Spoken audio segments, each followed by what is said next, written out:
하루의 마무리, 오늘도 함께 하시죠. 시사평론가 김성환입니다. 기시다 후미오 일본 총리가 1박 2일 동안의 방한 일정을 마치고 귀국했습니다. 대통령실은 이번 한일 정상회담으로 가치 중심의 외교가 성과를 얻어가고 있다, 이렇게 자평했지만 과거사 문제에 있어서 직접 사과가 없었다는 비판도 적지 않은데요. 한일 정상회담의 성과와 과제, 더 깊이 들여다보는 인터뷰 시간에 전문가와 얘기 나눠보겠습니다. 월요일인 책 읽는 시간, 실생활이 도움이 되기는 주경야도 코너도 마련되어 있으니까요. 많은 관심 부탁드리겠습니다. 김성환의 시사에는 청취자 여러분들의 관심과 참여 기다립니다. 방송 내용과 관련해 의견 있으신 분들은 문자 보내주십시오. 당첨된 분들께는 모바일 쿠폰 보내드릴 텐데요. 참여하실 번호는 샵9730이고요. 짧은 문자 50원, 긴 문자는 100원의 이용료가 부과됩니다. 또 저희 방송을 유튜브를 통해서도 실시간으로 시청 또 참여하실 수 있는데요. KBS 1라디오 채널 들어오셔서 구독, 좋아요 많이 눌러주시길 부탁드립니다. KBS 1라디오 김성환의 시사야. 그럼 지금 시작하겠습니다.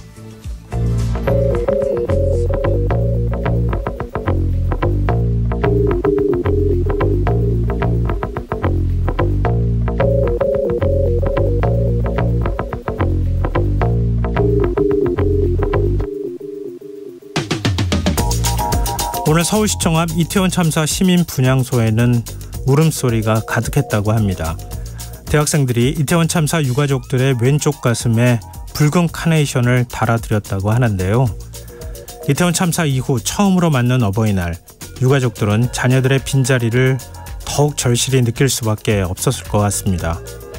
공교롭게도 오늘은 이태원 참사가 발생한 지 꼭 200일이 되는 날입니다. 유가족들은 아직도 대통령의 공식 사과와 제대로 된 진상규명과 책임자 처벌, 그 어느 것 하나 이뤄진 것이 없다면서 특별법 제정을 촉구하고 있는데요. 이런 상황 어떻게 봐야 할까요? 여당인 국민의힘은 이태원 참사 특별법을 쟁점 법안으로 분류하고 있습니다. 경찰이 수사 결과를 발표했고 국회 국정조사가 이미 이루어졌다는 점에서 특별법이 오히려 재난을 정쟁화할 우려가 있다. 국민적 슬픔을 정치적으로 이용하는 폐륜법이다. 이런 말까지 내놓고 있는데요. 이태원 참사 이후 국회에는 재발 방지 대책을 담은 수십 건의 법안이 발의됐지만 본회의를 통과한 법안은 단 6건에 불과하다고 합니다. 많은 사람이 운집할 때 정부가 이동통신사에 데이터를 요청할 수 있도록 하는 재난안전법 개정안과 재난 피해 지원 대상에 소상공인을 포함하는 내용의 법안 정도만 간신히 처리된 건데요. 이대로 정말 충분한 걸까요? 청취자 여러분 보시기에는 어떻습니까?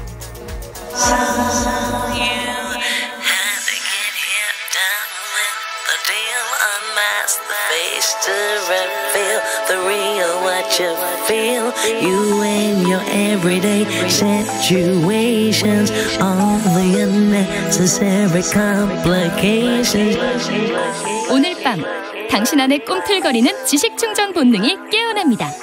여러분의 자유탐구 영역, 김성환의 시사야.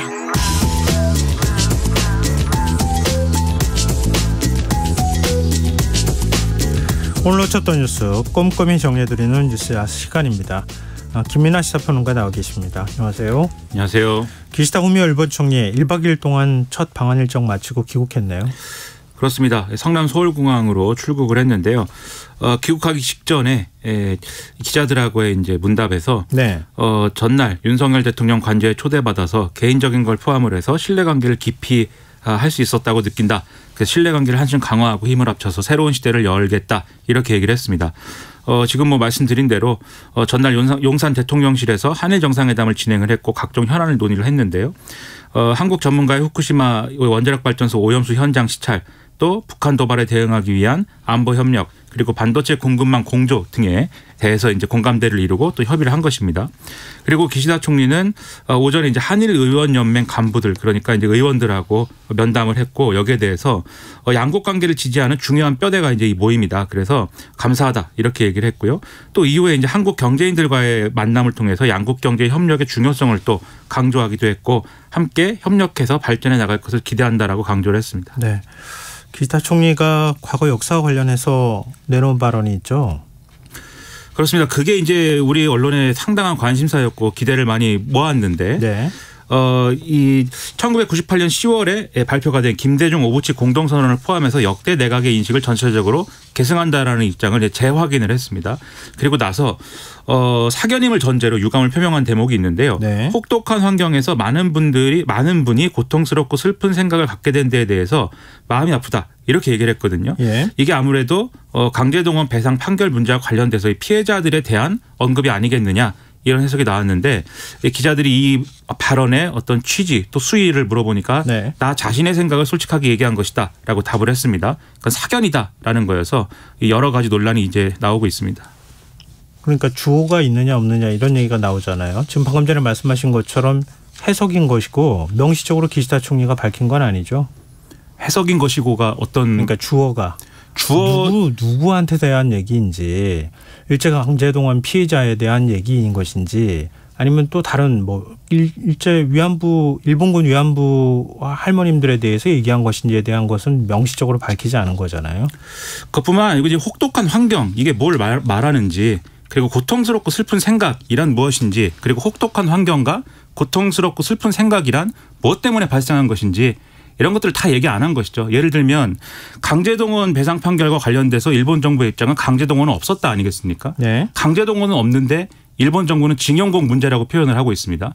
이 징용공 문제라는 것은 그 당시에 동원돼서 징용돼서 일을 한 분들이 있는데 여러 가지로 어렵게 일을 했고 뭐 힘들게 일하지 않았느냐라는 차원의 것이고 강제로 이분들을 노동을 시키거나 인권을 침해하거나 이런 건 없다라는 주장이거든요. 강제동원이 아니라 자발적으로 와서 일했는데 그 당시 환경은 굉장히 어렵고 힘든 환경이었다. 그게 이제 당시에 합법적으로 그러니까는 동원령을 통해서 합법적인 동원령을 통해서 이제 동원이 된 것이기 때문에 그래서 이제 인권 침해라든가 강제적인 어떤 노동이 아니다라고 주장을 하는 건데 근데 그 입장에서 그러면 이게 변화된 어떤 입장 표명이냐 우리가 여러모로 해석을 해봐도 그렇지 않은 것이다. 왜냐하면 혹독한 환경과 고통스럽고 슬픈 생각이 왜 발생한 것인지 무엇에 대한 것인지가 얘기가 없기 때문에 그래서 이 부분과 관련돼서 해석은 하지만 우리의 기대에 못 미치는 어떤 그런 입장이었다라는 평가가 대다수인 것입니다. 네. 그러니까 명시적으로 밝힌 것과 해석은 또 다른 차원의 문제일 수 있으니까요. 지금 여러 가지 이제 해석을 해 주셨는데 누구를 향한 것인지 또 그게 정확하게 지칭하는 게 무엇인지는 명확히 밝히지는 않았다. 일단 이렇게 보는 게 객관적인 거 아닌가 그런 생각이 드는데요. 대통령실이 기시다 총리의 발언과 관련해서 입장을 내놨죠. 그렇습니다. 기시다 총리의 과거사 발언 수입뿐 아니고 언급 여부조차도 사전에 조율하지 않았다라는 점에서 이전과는 상당히 이제 좀 어떤 진정성이 확인된 것이 아니냐라는 취지의 그런 이제 설명을 했는데요. 네. 실제로 기시다 총리는 한국을 방문하기 전에 일본의 이제 당국자들에게 이 문제에 대한 이제 입장 표명의 수위나 이런 것과 관련돼서 내게 맡겨달라 이렇게 얘기를 했다라고 보도가 되고 있고요. 그리고 이제 조태용 국가안보실장하고 아키바 다케오 일본 국가안전보장국장이 사전에 이제 만나서 논의한 바도 있었는데, 그러니까 이제 그 당시에는 조태용 실장이 국내 여론을 가감없이 전달했다라고 얘기를 했습니다. 그러니까 우리가 물컵에 반을 채웠으니까 기시다 총리가 반을 채우는 호응 조치를 해야 된다라는 여론 이런 것들을 전달했다라고 얘기를 했는데, 그다음에 바로 윤석열 대통령이 또 이 아키바 다케오 국장을 만났거든요. 근데 그 자리에서 윤석열 대통령은 오히려 기시다 총리에게 너무 부담 갖지 말라고 전해달라 이렇게 얘기를 했다라고 해서 아마도 우리가 구체적으로 요구한 바 없는 상태에서 기시다 총리가 알아서 이런 입장 표명을 한 것이다라는 거를 강조하는 그런 설명들이 있었습니다. 그리고 이제 이 공동 기자회견에서도 윤석열 대통령은 과거사 문제에 대해서 어느 일방의 상대에게 요구할 수 있는 문제는 아니다라고 얘기를 했고 또 이 과거사에 대한 문제가 정리되지 않으면 일본과 어떤 것도 하지 않겠다라는 생각은 바꿔야 된다 이런 주장을 하기도 했고요. 또 기시다 총리의 발언 이후에는 한국이 먼저 얘기를 꺼내거나 요구한 바 없는데 진정성 있는 입장을 보여줘서 감사하다 이렇게 얘기를 해서 같은 맥락의 그러한 설명을 했다 이렇게 볼 수가 있겠습니다. 일본 국내 분위기는 어떻습니까? 대부분 이제 일본 언론들은 기시다 총리가 국내적인 어떤 부담에도 불구하고 윤석열 대통령이 한일 정상회담을 통해서 먼저 이제 이 일본을 방문해서 문제를 이제 풀려고 노력한 거에 대해서 네. 거기에 호응한 것이다라면서 굉장히 좋은 평가를 여러모로 했습니다. 주목할 만한 거는 극우 성향이라고 우리가 볼 수 있는 산케이 신문의 사설인데 네. 기시다 총리 발언을 막 꾸짖었습니다. 그래서 이 기시다 총리의 이런 고통스럽고 슬픈 생각을 갖게 된 데에 대해서 마음이 아프다라고 한 것은 주객이 전도된 발언이다라고 주장을 했고요. 네. 이 강제동원 문제에 대해서 2차 세계대전 당시에 많은 나라에서 실행한 근로동원에 불과했고 임금도 지급을 했는데 오히려 일본이 역사적 사실에 반한 트집잡기를 당하고 있는 거다. 그런데 기시다 총리의 발언은 일본이 피해자임에도 가해자라는 인상을 심어주고 있다. 이렇게 주장을 해서 황당한 얘기를 또 신문에 싣고 있습니다. 산케이 신문 얘기를 얼마나 비중 있게 얘기해야 될지 모르겠네요. 그런데 기시다 총리가 이 산케이 신문의 반응 그리고 자민당 내에서 이 산케이 신문 논조와 비슷한 주장을 하고 있는 다수파의 눈치를 굉장히 보고 있기 때문에 그래서 산케이 신문 반응이 오히려 더 많이 화제가 되는 거거든요. 그러니까 기시다 총리가 그들하고 선을 긋고 그들은 그냥 당내의 어떤 의견이다. 라고 하고 자기의 어떤 외교 노선을 타고 가면 우리가 굳이 산케이 신문 얘기를 할 필요가 없죠. 일본 일종의 이제 우리가 극우 성향의 정치인들이라고 얘기하는 일본 지금 자민당의 주류를 차지하고 있는 의원들의 생각을 대변하고 있다고도 볼 수 있다. 그렇습니다. 거의 똑같은 얘기를 하고 있습니다. 네. 근데 이 부분은 어떻게 봐야 될지 모르겠어요. 그 G7 정상회의가 조만간 예정이 돼 있잖아요. 한국인 원폭 피해자 그러니까 희생자 위령비를 기시다 총리와 윤석열 대통령이 함께 참배하기로 했어요. 이건 굉장히 의미 있다 이런 평가도 있네요. 일단 이제 대통령실은 이 합의에 대해서 이렇게 평가를 했습니다. 말과 행동으로 과거사에 대한 진정성 있는 행보를 이어가겠다는 표현이 아닐까 한다. 이런 해석인데요. 네. 일단 현지 동포 사회에서는 환영의 입장을 내고 있습니다. 예. 그러니까 이 한국인 원폭 피해자 위령비에 대해서 한국 대통령이 참배해 달라라는 요구를 그동안 많이 했는데 이루어지지 않았다는 점이 하나가 있고 네. 그다음에 또 일본 총리가 한국인 원폭 희생자 위령비에 직접 참배하는 것도 사실 오래전에 이제 오우치 총리 이후에는 사실 없었던 일이기 때문에 네. 그래서 이 일본 총리가 참배하는 것도 의미가 있다. 그래서 직접 입으로 사죄를 말하지 않더라도 참배하는 것 자체가 사죄하는 것이라고 생각한다. 이런 입장도 나왔는데요. 네. 다만 이제 우려가 되는 것은 이 히로시마라는 데는 기시다 후미오 총리의 이제 지역구이기도 하고 그다음에 원폭 피해를 당했다라는 점에 있어서 일본의 소위 말하는 이제 극우파 이 정치인 또는 신문 이런 데가 우리 원폭을 피해를 당했기 때문에 2차 대전에 피해자 비슷한 지위이다라고 주장하는 소재 중에 하나거든요. 일종의 전범국가의 책임을 회피하기 위한 수단으로 활용한다. 그렇죠. 그래서 이게 예를 들면 왜 원폭을 맞게 되었는지에 대한 경위 그러니까 마지막까지 전쟁 지휘부가 이 전쟁을 그만둘 것을 결단하지 않아서 미국이 그러한 선택을 하게 된 거에 대한 얘기는 안 하고 우리가 원폭을 맞아서 피해자다. 이 얘기만 하는 그런 사례가 많기 때문에 네. 그리고 그러한 주장을 하는 데 있어서 한국인 피해자는 또 지금까지 배제되는 그런 이중적인 어떤 모습들이 있었기 때문에 사실 이 점을 바로잡는다는 의미에서 양정상이 참배를 한다면 그것은 상당히 의미가 있는 일일 겁니다. 네. 그게 아니라 일본의 어떤 그러한 우리도 피해자다라는 거에 강화하는 그러한 어떤 결과가 된다면 이것도 여러 논란에 휩싸일 수 있는 거여서 대통령실이 상당히 신중하게 이것도 접근할 필요가 있는 문제라고 생각을 합니다. 네. 역사적인 사실과 관련해서는 당시 이제 히로시마에 군수공장이 제일 밀집한 지역에 원폭이 투하가 됐다는 거잖아요. 거기에서 강제동원된 당시 조선인들이 제일 많이 근무하던 곳이다. 그렇습니다. 근데 몇 명이 숨졌는지도 정확하게 통계가 지금 없는 상황이다. 몇만 단위일 것으로 추정을 하는 것입니다. 알겠습니다. 그러니까 일본이 자기들만이 희생자다, 피해자다 이렇게 주장하는 것도 어폐가 있는 얘기 같아 보이네요. 우리 대통령실은 일단 한미 정상회담 성과를 굉장히 높게 평가하는 분위기예요. 일단 이도훈 대변인이 이 취재진에게 이렇게 얘기를 했습니다. 대통령실은 이게 비판도 있고 긍정적인 평가도 있지만 다양한 평가를 들어서 향후의 언론 평가를 수렴을 해서 외교와 국정에 반영을 하겠다. 이 한일 관계에 가야 할 길은 아직도 멀지만 이번 회담을 통해서 한일 관계가 정상화의 단계로 접어든 것으로 평가한다. 이렇게 설명을 했고요. 또 네. 윤석열 정부 들어서 가치 중심의 외교가 이제 성과를 얻어가고 있다. 이렇게 주장을 하기도 했습니다. 그리고 이런 여러 가지 발언을 종합하면 결국은 이런 평가라고 할 수 있는데요. 그러니까 윤석열 대통령이 먼저 이제 일본을 방문해서 이른바 제3자 변제 방식으로 강제동원 피해자 문제를 나름대로의 결단을 하고 이후에 이제 한일 관계에 있어서 주도권을 진 측면이 있는데 이번에 이제 이게 성과로 나온 것이고 또 이게 더불어서 미국을 움직여서 워싱턴 선언까지 이끌어내는 지렛대 역할도 한 것이다. 그래서 앞으로도 한미일 관계가 견고해질 것이다. 이런 평가여서 상당히 성과가 크다라고 얘기를 하고 있습니다. 그 히로시마 G7 정상회의 때 그때 한미일 정상회담이 예정돼 있는 거죠. 정상 간 만남이 있는 거죠. 그렇게 된다고 다들 얘기를 하고 있습니다. 네. 우리 정치권의 평가는 어떻습니까? 일단 여당은 뭐 대통령실과 마찬가지의 그러한 설명을 하고 있습니다. 그래서 한일 관계가 이제 정상화 궤도에 진입을 한 것이다. 또 기시다 후미오 총리의 이런 발언들도 이전보다는 진전된 어떤 입장 표명이기 때문에 물컵의 반이 이제는 채워지고 있다고 볼 수 있다. 이런 설명들이 있었고요. 또 네. 일본과의 경제 안보 협력은 선택이 아니라 필수이기 때문에 이 길로 가야 되는 거다. 이런 얘기들을 여러 경로, 여러 인사들이 한 그런 상황입니다. 반면 더불어민주당의 경우에는 지금 이제 우리가 여전히 일본에 대해서 너무나 많이 양보를 했고 과거사 문제가 바로잡히지 않은 상황에서 이러한 양보가 이루어졌다라는 점을 지적을 하고 있는데요. 그러다 보니까 이재명 대표 같은 경우에는 빵 셔틀 외교 같다는 국민 일각의 자조적 혼란에 귀를 기울여야 한다. 이번에 이런 기울어진 어떤 협상을 바로 잡았어야 되는데 그렇지 못한 거에 대해서 비판한다. 이런 입장을 밝히기도 했습니다. 네. 그리고 이번 한일 정상회담 때 후쿠시마 오염수 관련한 한국 국민들의 걱정, 우려 이걸 반영해서 후쿠시마 원전을 살필 수 있는 검증이라고 말하기는 좀 그럴 것 같은데 시찰단을 보내기로 합의하지 않았습니까?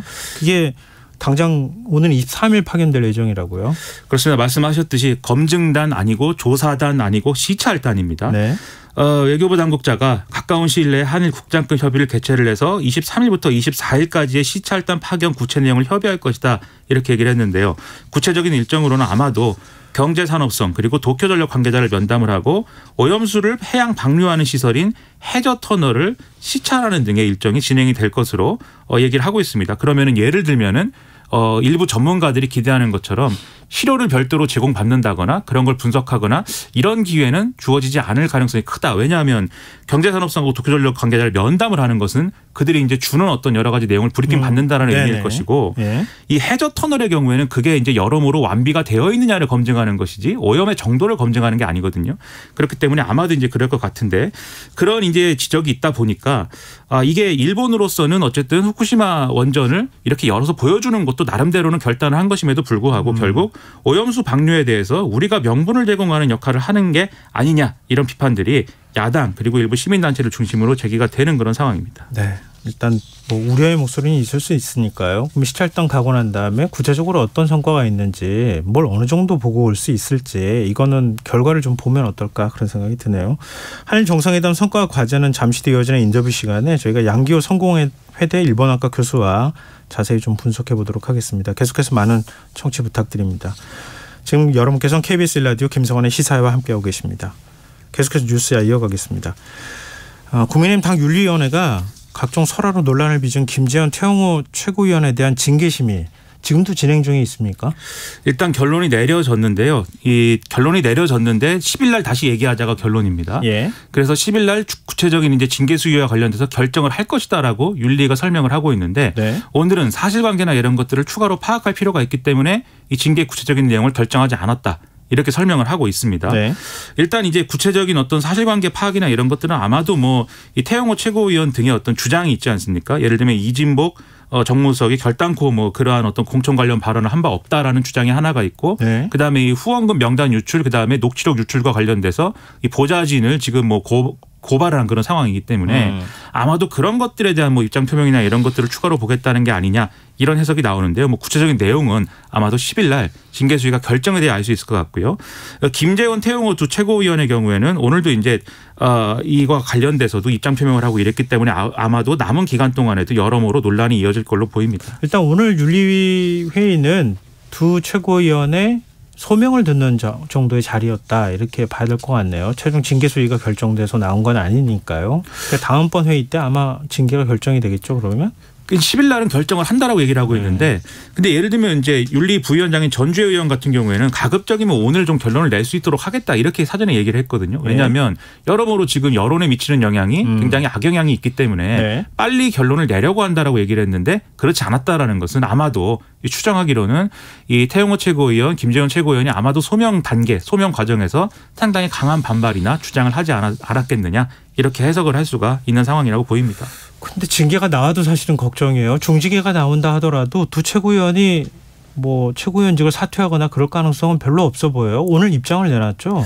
그렇습니다. 일단 태영호 국민의힘 의원은 국민, 당원 그리고 윤석열 정부에 큰 부담과 누를 끼친 데 대해서 죄송하다라고 하면서도 전혀 이 의혹은 사실이 아니다. 라면서 자진 사퇴 입장이었으면 윤리위 오기 전에 그 입장을 밝혔을 것이다라고 말해서 자진 사퇴는 하지 않겠다라는 점을 명확히 했고요. 네. 또 김재원 국민의힘 최고위원도 여러모로 성실하게 소명하겠다라고 얘기를 하면서도 자진 사퇴 여부를 묻는 질문에 대해서 자진 사퇴를 하라는 얘기는 지금 들어본 적이 없다. 이렇게 얘기를 해서 여전히 자진 사퇴에 대해서는 부정적으로 얘기를 하고 있는데 그러다 보니까 징계 수위에 대한 여러 가지 얘기가 나옵니다. 그래서 당권 정지 1년 정도가 되면은 이 총선 출마가 원천적으로 이제 불가 상태가 되는데 네네. 그런 정도의 징계가 나오면 아마도 이 두 사람이 뭐 가만히 있겠느냐. 법률적으로 대응도 할 것이다. 그렇죠. 그리고 더 크게 반발하면서 목소리를 키우지 않겠느냐. 이런 이제 주장이 있고 그렇다고 예를 들면 당권 정지 뭐 6개월이나 뭐 3개월 이렇게 하게 되면은 네. 솜방망이 처벌하느냐 이런 여론이 커질 수가 있기 때문에 윤리로서는 상당히 고민스러울 거다. 이런 이 해석들이 나오고 있습니다. 네. 자, 이어서 민주당 김남국 의원 가상화폐 보유 논란 얘기도 좀 해보죠.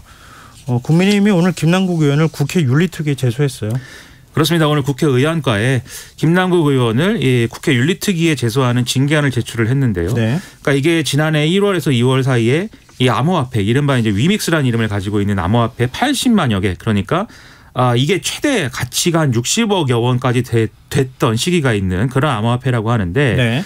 이게 대선을 앞두고 또 암호화폐 거래 실명제 시행을 앞두고 이것을 인출했다는 의혹이 불거져서 이게 여러모로 문제가 되고 했던 거죠. 그리고 또 김남국 의원은 2021년 7월 달에 발의된 소득세법 개정안에 공동 발의자로 참여를 해서 이 암호화폐 거래에 따른 소득세 부과를 1년 유예하는 등의 내용을 추진한 바도 있는데 이게 또 이해 충돌에 해당하는 거 아니냐라는 주장이 있습니다. 그래서 이런 내용들을 들어서 국민의힘은 김남국 의원은 윤리특위에 제소하는 그런 징계안을 오늘 제출을 했다. 이런 내용입니다. 네, 뭐 의혹 제기는 여러 가지 결의 얘기들이 지금 나오고 있어서 해명의 부적절성뿐만 아니라 뭐 가상화폐 투자의 적절성 그리고 이해 충돌의 문제 여러 가지 얘기들이 있는데 어찌됐든 김남국 의원이 오늘 해명 자료를 내놨어요. 설명이 어떤 설명을 내놓고 있습니까? 일단 이 가상화폐를 구매한 이제 자금이 어디서 나온 거냐 이게 1차적으로 이제 의문인데. 네. 이 2021년 1월 달에 LG 디스플레이 주식 전량을 매도 주문해서 한 9억 8천여만 원의 예수금이 발생을 해서 이 금액의 상당액을 가상화폐 초기 투자금으로 활용한 것이다. 이렇게 설명을 해서 네. 타인명의로 이체를 받거나 빌린 돈은 없다라고 이제 해명을 했고요. 예. 그다음에 이 주식 매도 대금을 증권사에서 모 은행으로 그다음에 모 은행의 가상자산 거래소 연계 계좌 이렇게 그다음에 거래소 이렇게 순차적으로 이체를 한 것이고 그리고 이 거래소도 대부분의 이제 가상화폐 투자 경험이 없는 분들도 들어봤을 대형 거래소이기 때문에 이 과정에 의심할 만한 그러한 내용은 없다. 라고 주장을 했습니다. 그리고 이제 이 코인 실명제라고 불리는 트래블 룰이 시행되기 전에 이제 이것을 매도하려고 했는데 이게 실명제 회피 시도 아니냐에 대해서 이미 대형 거래소들은 이 법 시행 이전부터 이 자체적으로 자율 규제를 하고 있었고 이 자금의 조달 경위 등을 조사를 했기 때문에 여기에 대해서 다 해명을 해서 그것도 문제는 없는 것이다라고 주장을 했고요. 그다음에 대선 직전에 뭐 대량으로 이 코인을 현금화한 것이 아니냐라는 거에 대해서는 네. 다른 이제 실명 지갑으로 화폐를 이동한 것이고 이 현금화한 것은 소액에 그치는 것이다. 그리고 현재 보유한 가상화폐 가치는 9억 1천여만 원 수준인데 여러모로 이 가상화폐 가치나 이런 것들이 폭락한 영향이다라고 또 설명을 하고 있는 그런 상황입니다. 근데 설명에서 좀 빠진 부분이 지금 2021년에 LG 디스플레이 주식 전량을 매도해서 9억 8천만 원가량을 만들었다는 거잖아요. 그럼 위믹스 코인이라고 하는 건 언제 샀다는 거예요? 그런 것들에 대해서 뭐 지금 말씀드리듯이 2021년 1월 이후에 이제 샀다는 것인데 그렇게 해서 그걸 만약에 예를 들어서 10억 원어치를 샀다고 치면 그럼 그게 60억 원어치가 됐다는 거예요? 최종 종가가 뭐 60억 원이었다라는 얘기는 아닙니다. 이 얘기가. 그래서 한때 뭐 60억 원에 이르렀다라는 얘기 같은데 근데 그런 점들에 대해서 전반적으로 가격의 변동까지 포함해가지고 얘기하고 있지는 않고 다만 지금 보유하고 있는 가상화폐 가치가 9억 1천여만 원 수준이고 현금으로 인출한 것은 뭐 400 몇십만 원 수준이다라고 얘기를 하고 있는 겁니다. 근데 네. 이 모든 것들을 뭐 이 막 계좌를 다 전체를 공개하고 뭐 이렇게 설명한 것이 아니기 때문에 의문이 남는 거에 대해서는 여러모로 문제 제기를 할 수가 있고 그러다 보니까 검찰 수사나 이런 것들도 지금 이루어지는 거 아니냐라는 전망이 나오는데요. 다만 이런 의문은 국민들이 가질 수가 있습니다. 국회의원이 네. 현직인데 네. 주식을 팔아서 가상화폐를 구매를 하고 그것을 또 어떤 시기에 팔고 이런 일들을 막 하고 있었던 것이 여러모로 이제 국민 정서상 납득이 될 수 있는 부분이냐 이런 것에는 의심을 가질 수 있기 때문에 이런 부분에 대해서 김남국 의원이 지금과 같은 형태로 설명을 하고 뭐 이렇게 하는 것이 이제 맞는 태도냐에 대해서는 당내에서도 여러 가지 의견이 나오고 있는 실정입니다. 검찰이 그 계좌 추적 영장을 청구했는데 법원이 기각했다면서요? 그러면 수사는 제대로 진행이 되긴 하는 겁니까? 일단 뭐 검찰은 여기에 대해서 수사를 앞으로도 하는 건지에 대해서는 정확히 얘기는 안 하는데 언론 보도를 보면은 수사 진행에 대해서는 여전히 열어놓고 있고 어느 정도는 하는 것에 가까운 어떤 태도로 보입니다. 왜냐하면 이게 결국 금융정보분석원이 거래소로부터 의심 거래라는 통보를 받아서 그래서 금융정보분석원이 다시 검찰에 의심 거래라는 어떤 통보를 해서 이제 진행이 됐던 사안이기 때문에 그게 영장이 기각이 됐다 하더라도 이 금융정보분석원에서 넘긴 내용이 있는 거 아니겠습니까? 이건 검찰이 처리를 해야 되기 때문에 아마도 이와 관련돼서 수사는 어떤 형식으로든 나름대로의 이제 내사 단계에서 진행을 하지 않겠느냐라는 그런 생각을 할 수가 있을 것 같습니다. 네, 자 오늘 뉴스 여기까지 하겠습니다. 지금까지 김민하 시사평론가였습니다. 고맙습니다. 고맙습니다.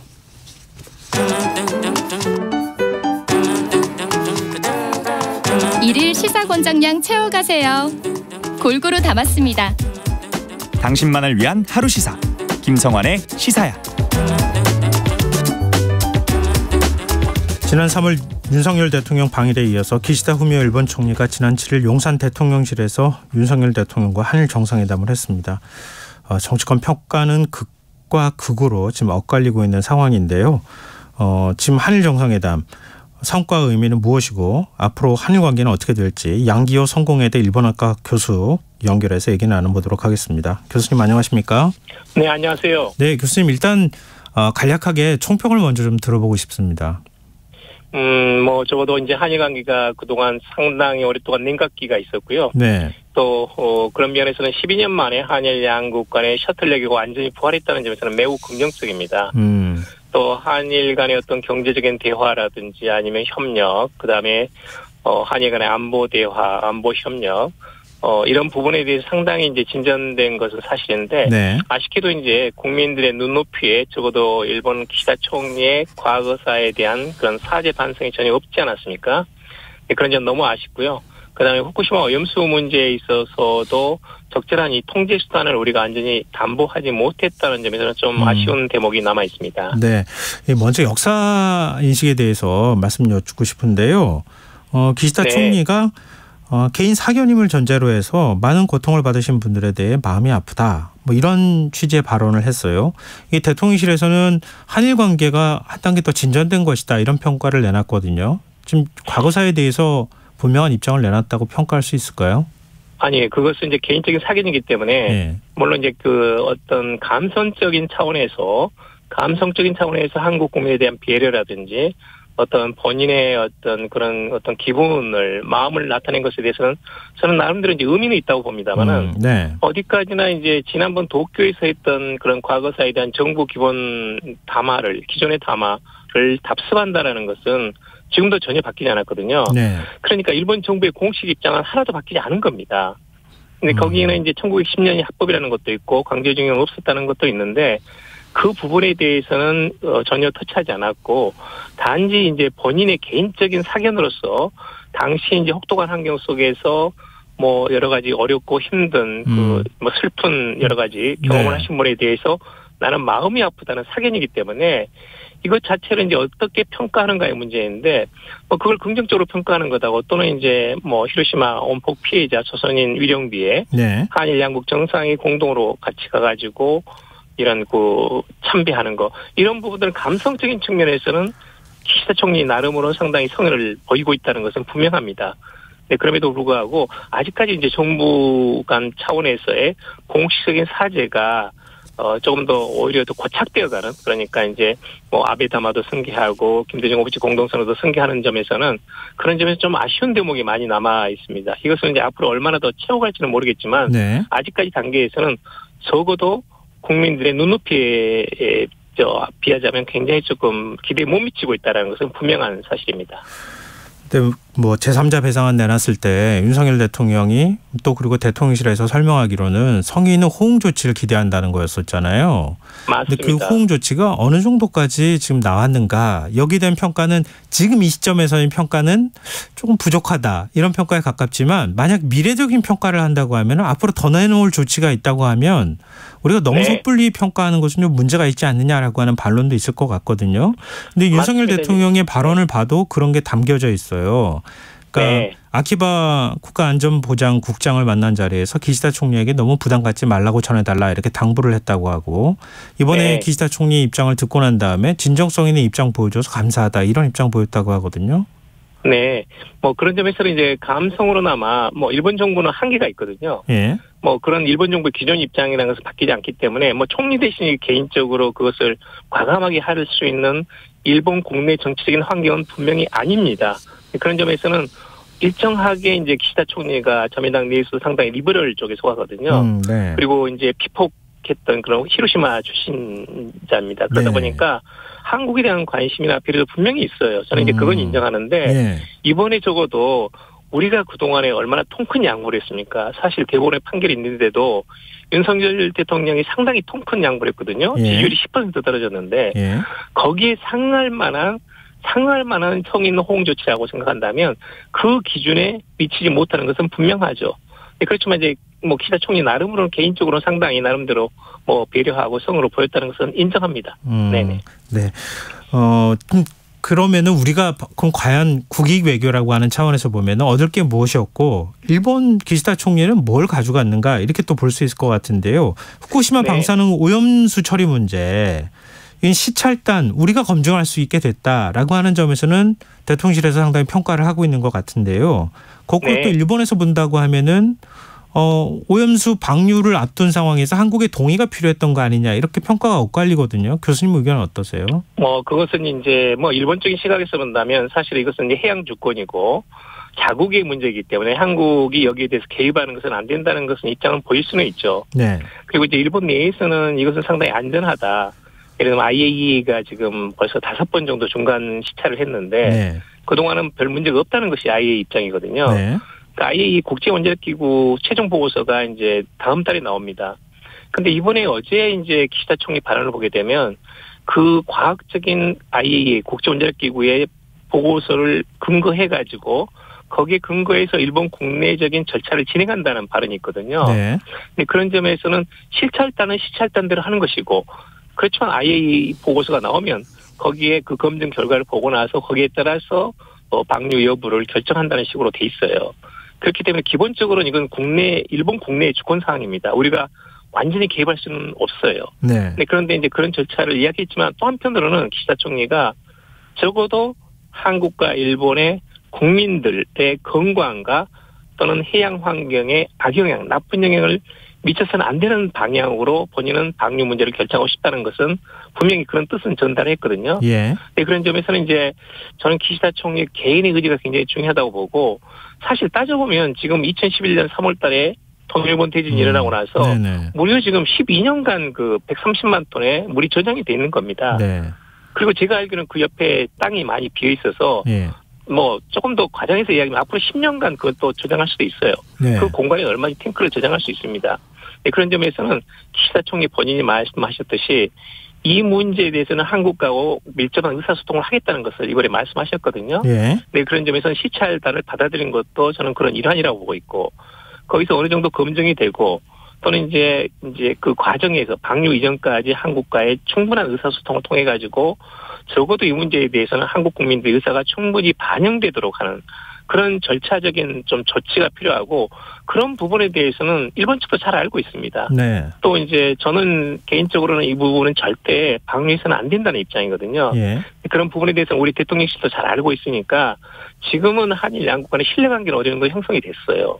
이번에 이제 셔틀회담 끝나면서 그런 점에서는 이 부분도 대화를 통해 가지고 우리 국민이 적어도 우리 국민의 건강지권에 관한 문제이기 때문에 충분히 납득할 수 있는 방향으로 조정해 가야 된다. 일본이 섣불리 방류해서는 절대 안 된다는 것이 저는 개인적인 그런 입장입니다. 근데 방금 전에도 말씀하시는 가운데 언급했던 것처럼 다음 달에 국제 원자력 기구 전문가 그룹의 최종 보고서가 나올 예정이지 않습니까? 만약에 그때 과학적으로 문제가 없다, 뭐 이렇게 결론이 들어가 있다고 한다면 그러면은 뭐 우리하고 일본하고 소통하는 문제를 떠나서 일본이 오염수를 방류하지 않겠습니까? 뭐 문제 없다고 하니까. 그러면 그 다음에는 후쿠시마산 수산물 수입해 달라라고 하는 요구가 오지 않을까요?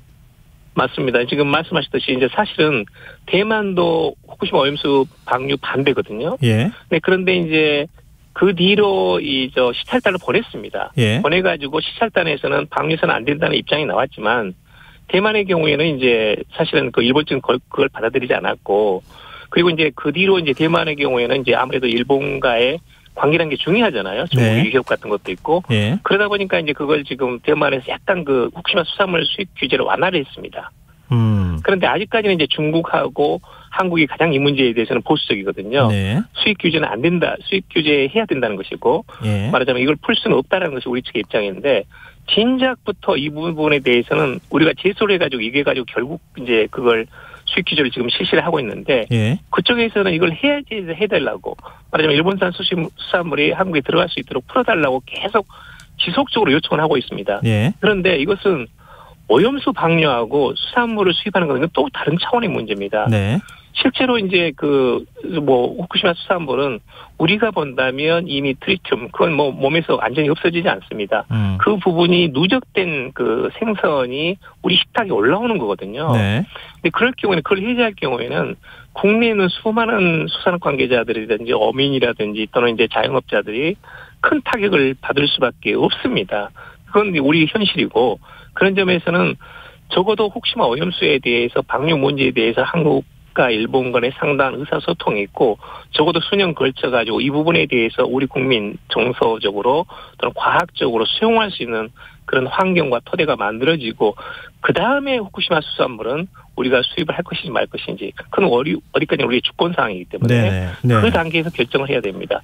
적어도 마지막 단계에서 수산물이 올라올지 여부는 우리 국민들이, 우리 정부가 결정을 해야 됩니다. 네, 끝으로 이 부분 좀 여쭤보고 싶은데요. 군사 안보적인 측면에서 한미 간의 핵 협의 그룹, 이른바 워싱턴 선언을 통해 가지고 핵 협의 그룹을 만들기로 하지 않았습니까? 거기에 맞습니다. 윤석열 대통령이 일본의 참여 가능성에 대해서 배제하지 않는다 이렇게 밝혔거든요. 한반도 정세에 어떤 영향을 미칠까요? 기본적으로는 이제 한미일 간의 북한의 핵과 미사일에 대한 실시간 정보를 공유하게 되면 아무래도 이제 대북 억지력은 굉장히 개선됩니다. 지금은 이제 아직까지는 한미하고 미일 동맹만 있지만 한일 간의 이 문제에 대해서 적어도 북한과 중국의 위협에 대해서 삼박자를 고루 맞춤으로써 한미일 안보 협력이 강화될 수 있다면 북한에 대한 억지력은 크게 강화될 것은 분명합니다. 단지 이제 문제는 뭐냐면 일본 내에서는 이미 적기지 타격, 선제 공격이라는 것이 이미 공론화가 됐거든요. 그러니까 북한이 미사일을 발사할 조짐이 있으면 일본이 선제 타격할 수 있다는 데까지는 거의 지금 정부 입장이 가고 있는 상태입니다. 근데 그럴 경우에는 한국과 미국 예외 일본이라는 변수가 들어오게 되거든요. 그건 정보를 실시간 공유하게 되니까. 그럴 경우에는 유사시익은 어디까지나 우발적인 분쟁 사항이 크게 발전할 수 있기 때문에 그 리스크, 위험도는 조금 더 높아지는 거죠. 그런 점에서는 이제 북한뿐만 아니라 중국이나 러시아 같은 데서도 사실 이 문제는 자기들의 위협으로 보고 있고, 뭐 매일 비난을 하고 있거든요. 중국이라든지 북한에서는.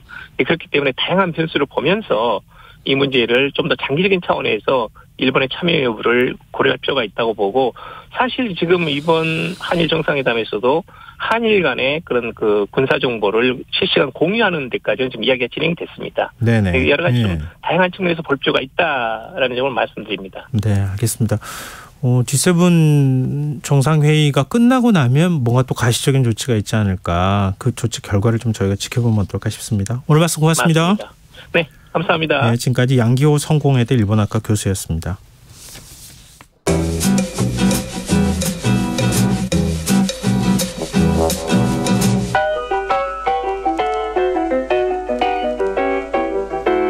업계 후발주자가 1인자의 자리에 서기까지 얼마나 많은 노력과 열정이 필요했을까요?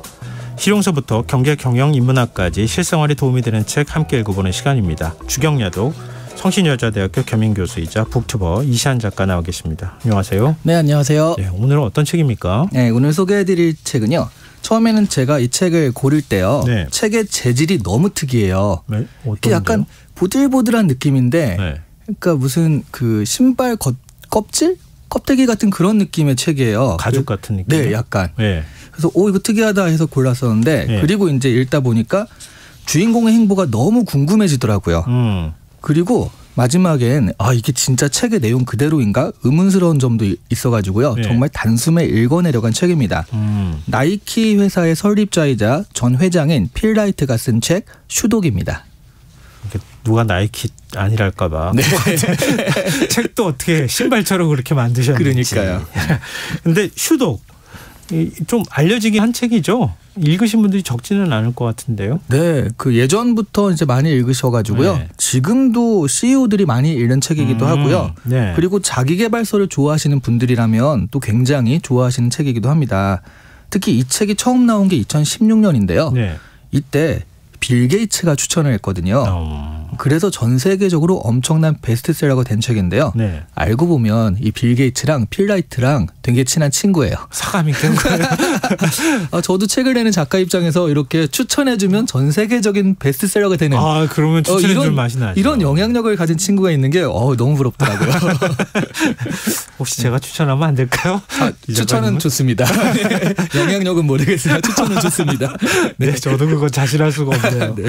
자, 그럼 슈독이라는 책 제목 굉장히 특이해요. 슈독. 네. 이게 어떤 의미입니까? 정말 슈독이에요. 슈가 이제 슈즈할 때 슈고요. 독은 우리가 아는 그 독.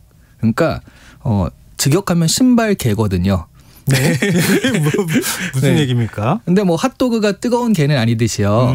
이게 실제 뜻은 신발에 미친 사람들, 뭐 신발 마니아 이런 정도로 이야기할 수 있을 것 같습니다. 네네. 필 라이트의 열정이 정말 이 슈독이라는 제목이 전혀 아깝지 않을 정도로 드러나는 책이에요. 이 책을 읽다 보면 그런 열정에 전염되는 것 같아서 저도 다른 사람들한테 많이 권하는 책이기도 하거든요. 네네. 그리고 내용도 재밌어요. 필 라이트가 나이키에서 은퇴한 다음에 스탠포드 대학교에서 소설 수업을 들었다고 합니다. 네. 그 노력이 이 글에서 어느 정도 증명되는 것 같기도 해요. 믿을 수가 없어요. 워낙 큰 회사고, 그렇죠. 뭐 글로벌 스포츠용품 회사이기 때문에 네. 그런 시절이 있었나? 그 생각이 들 정도거든요. 맞습니다. 책 구체적인 내용 조금 더 얘기해 주세요. 네. 먼저 전체 스토리를 정리하면요. 그러니까 지금 말씀하신 대로 이렇게 큰 회사가 이런 사람들과 시작을 했어 할 정도로 거의 사회 부적응자들만 모아요. 네. 거의 사회 부적응자처럼 보이던 사람들이 창업자인 필 라이트를 중심으로 모여서 신발에 대한 애정과 성공에 대한 열망으로 나이키라는 신발 기업을 창업했다. 이런 얘기거든요. 네. 특히 이 책은요. 나이키의 초창기 시절이거든요.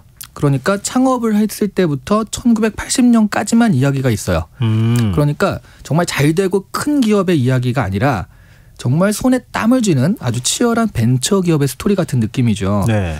또 하나 정리할 수 있는 건 나이키의 창업 과정인데요. 필 라이트의 행보가 그대로 나이키의 창업 스토리가 되거든요. 그 일본 신발 오니즈카 타이거의 북미 지역 판매 대행 업체로 시작을 했거든요. 나이키가. 그런데 결과적으로는 그 유통망을 바탕으로 자신의 PB 상품인 나이키를 얹어서 팔기 시작해가지고 성공을 거두는 이야기입니다. 이게 갑자기 어린 시절 추억이 떠오르는데요. 네. 저는 나이키보다 타이거를 먼저 신었거든요. 사실 오니즈카 타이거의 또 다른 브랜드가 아식스거든요. 그런 브랜드 이제 옛날에 많이 신었잖아요. 뭐 그런 브랜드를 다 제낄 만한 네. 그런 진짜 브랜드가 돼버린 건데요. 네. 나이키 로고 이걸 대학생이 만든 거였다고요? 네. 이 나이키 로고를 스우시라고 하거든요. 예. 근데 이게 지금 세계 로고 같이 1, 2위를 다투는 로고입니다. 예. 이게 대학생 작품인데요. 이게 왜 그러냐 하면 타이거와 분쟁이 있었거든요. 예. 그러니까 그러면 우리가 빨리 우리 상품을 런칭해야겠어라고 생각을 하고 굉장히 빠르게 런칭을 결정을 했어요.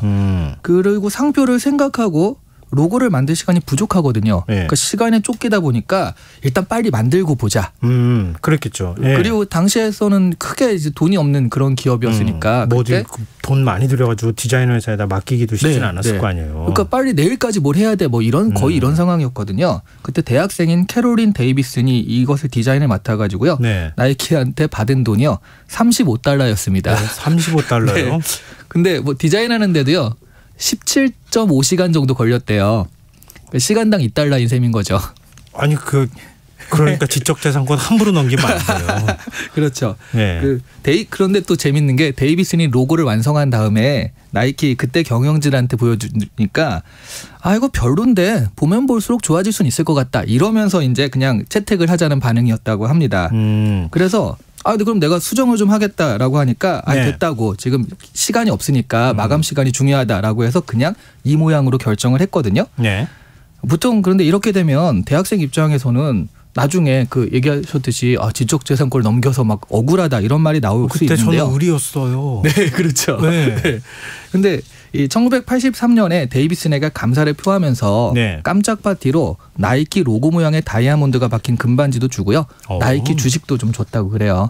그래서 얼마나요? 나중에 그때는 500주였는데 왜 500주요? 네. 근데 이제 왜 이렇게 되게 억울한 심정을. 왜냐하면 요즘에 지적재산권 쉽게 넘겼다가 맞습니다. 억울하신 분들 너무 많이 봐가지고요. 근데 그게 또 이제 분할이 돼가지고 커진 데다가 또 나이키에서 일을 했어요. 직원으로 일을 하고 그래서 은퇴할 때 나는 뭐 아주 큰 부자는 아니었지만 만족할 만하게 대우를 받았다라고 스스로 이제 고맙다라고 얘기를 했으니까요. 아주 억울한 건 아닙니다. 요즘은 진짜 사람 관리, 그렇죠. 이런 거에 대해서 뭔가 이렇게 다 받은 게 있으면은 좀 보답도 하고 그게 굉장히 중요한 것 같아요. 맞아요. 진짜 $35 주고 입싹 씻었으면 지금 뭐 또 분쟁이 일어나고 난리겠죠. 근데 그 당시에 얘기할 때는 그랬을 거 아니에요. 이 선 하나 찍 옆으로 긁었는데 뭘 그렇게 대단하다고 그걸 그렇게 받으려고 그래? 뭐 이렇게 얘기했을 것 같기도 한데 전혀 그렇게 생각하지 않았다. 네, 우리 진행자님의 의견은 제 의견과 다르다는 거. 선 하나 찍이 아니라 세계 최고의 로고입니다. 이것은.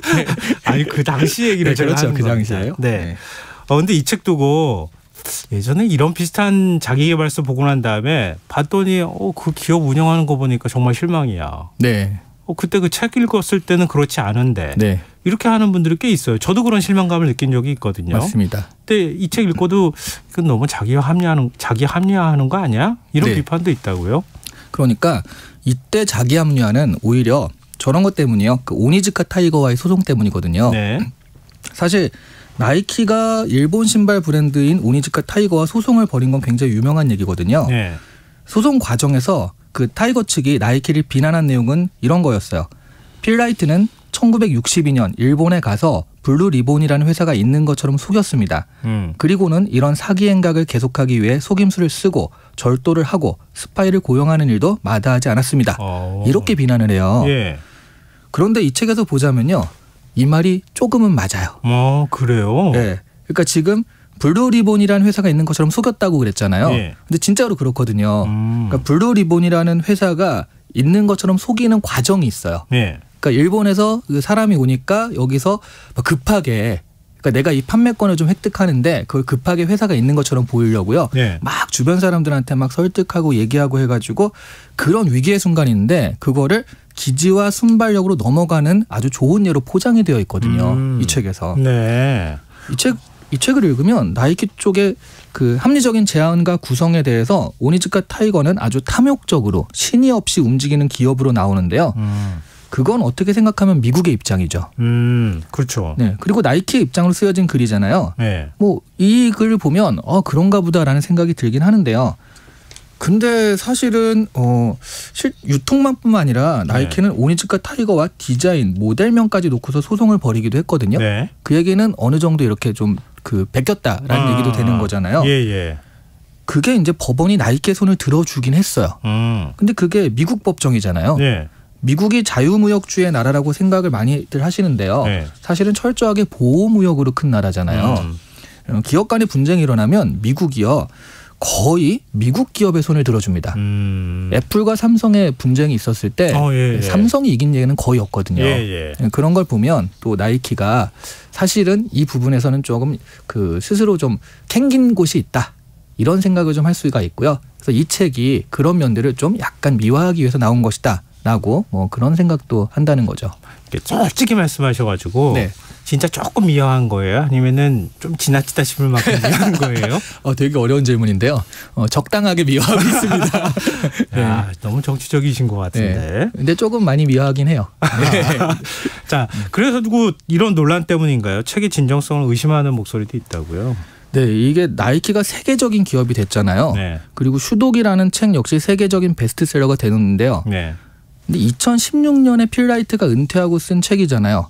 근데 굳이 1980년까지만 썼단 말이죠. 이 소송에 대한 이야기가 있을 때까지. 그러네요. 그 뒤까지 써도 될 것 같은데 한참 뒷이야기까지. 그 뒷이야기가 재밌는 것도 많은 게 얼마 전에 그 조던이랑 마이클 조던이랑 계약해가지고 그 에어 조던이라는 농구화를 출시하는 게 영화로까지 나왔잖아요. 그러니까 그런 부분들도 상당히 재밌는데 그런 부분들까지 안 갔거든요. 그리고 이게 잘 됐으면 또 2편이 나와서 그런 부분을 하면 되는데 딱 이 소송에 대한 1980년까지만 책으로 엮어냈다.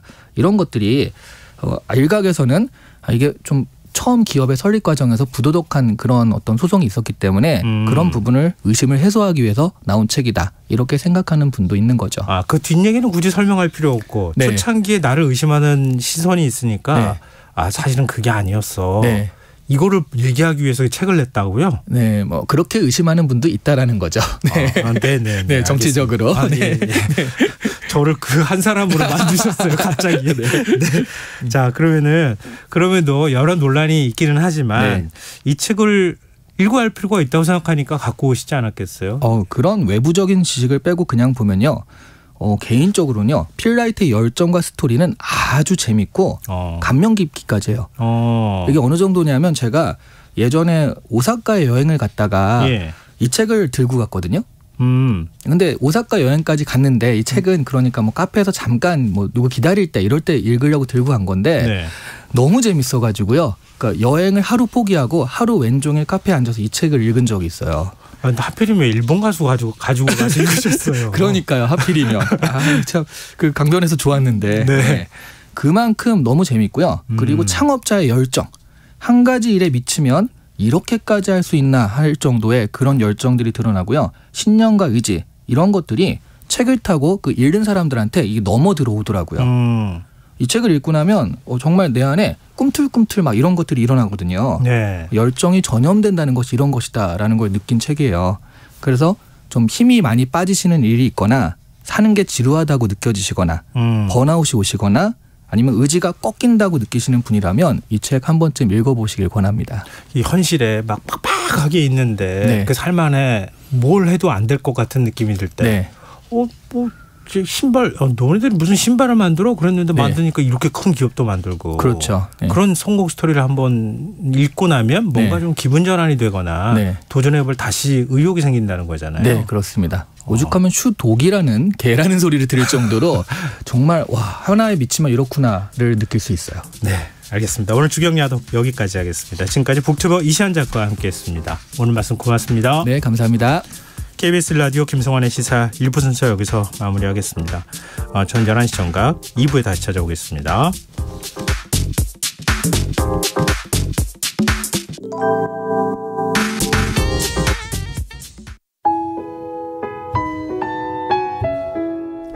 청취자 여러분, 위기가정을 찾아주세요.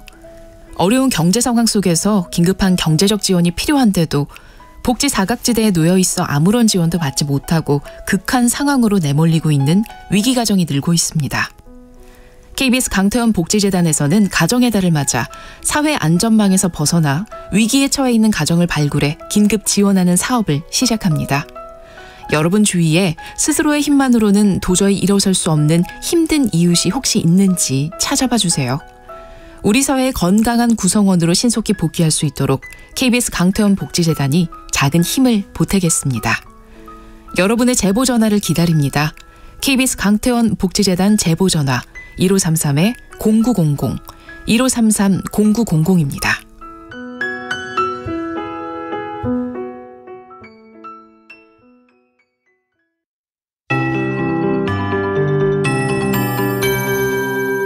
KBS 58분 날씨.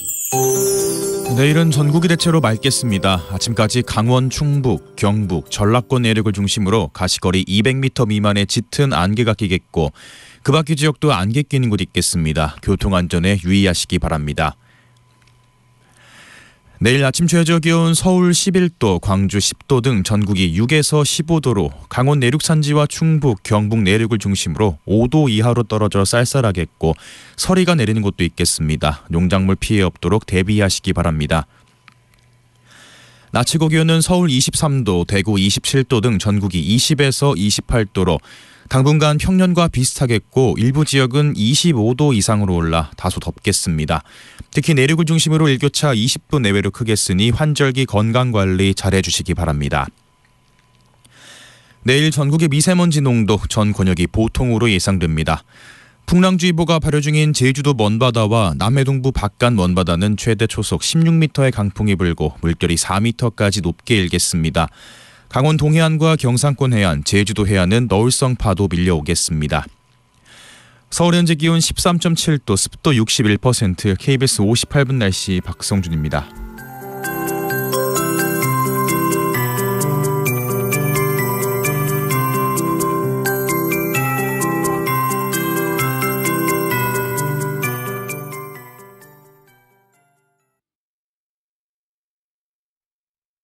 정성을 다하는 국민의 방송 KBS가 11시를 알려드립니다. AM 711kHz, FM 97.3MHz, KBS 1라디오입니다. HLKA.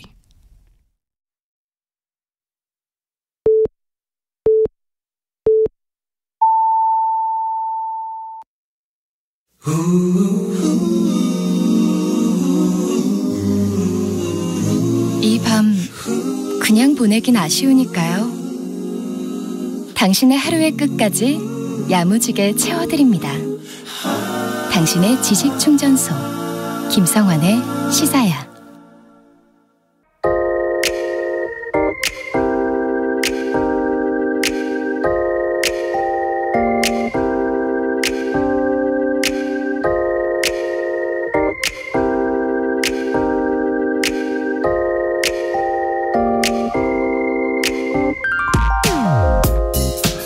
이상하게도 하루 종일 마음이 어수선했습니다.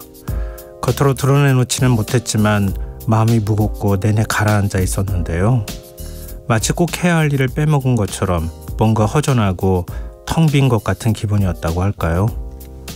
저녁 무렵이 되어서야 카네이션을 달아드릴 부모님이 이 세상에는 존재하지 않는다는 현실을 자각하게 됐습니다.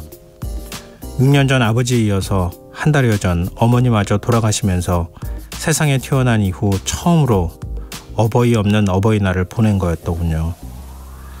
아버지는 공교롭게도 하시던 일을 그만두시자마자 폐암 진단을 받았고 곧바로 서울의 대형 병원에서 암 제거 수술을 받았지만 끝내 병상에서 일어나지 못하셨기에 당신이 생전 모아놓은 돈으로 병원비를 부담하고 돌아가셨다 해도 과언이 아니었는데요. 어머니는 위암 수술 이후 찾아온 치매로 5년 이상 돌봄이 필요한 상태로 생존해 계셨기에 매달 적지 않은 비용이 들어갔습니다. 다행히 형제들이 20여 년 전부터 부모님 노후에 대비해 다만 매달 얼마씩이라도 모아놓은 돈이 있었기에 경제적으로 그리 어려운 생활을 하지는 않을 수 있었습니다. 그렇다고 걱정이 전혀 없었던 것은 아닙니다. 돌아가시기 직전 요양병원에 입원하셨을 때 통장 잔고를 확인하고 1년가량 병원에 계시면 모은 돈도 바닥을 드러내고 말 거란 걱정과 불안을 느낀 적이 있습니다. 이건 비단 저뿐만 아니라 저랑 비슷한 나이대인 자녀들이 모두 겪는 일일 테고 자신의 노후를 제대로 대비하지 못한 제 부모 세대의 모습이기도 할 겁니다. 한마디로 우리 사회 전체가 함께 고민하고 해결해야 할 과제인 것이죠. 1인당 국민소득이 비슷한 수준일 때 선진국 노인의 삶은 우리나라 노인들에 비해 훨씬 풍요로웠다고 합니다. 선진국이라는 이름이 부끄러울 정도로 노인 빈곤율이 높은 나라가 된 이유는 국민연금 제도를 늦게 도입해 소득을 대체할 만한 수익이 마땅히 없음에도 사회복지 지출이 인색하기 때문입니다. 쓸 데가 많은데 어쩔 수 없지 않느냐, 복지 얘기가 나올 때마다 내놓는 말인데요. 행복하면 불행한 사람도 있는 법인데 우리는 언제까지 모두가 불행을 감내해야 하는 걸까요? 지금까지 오늘의 발견이었습니다.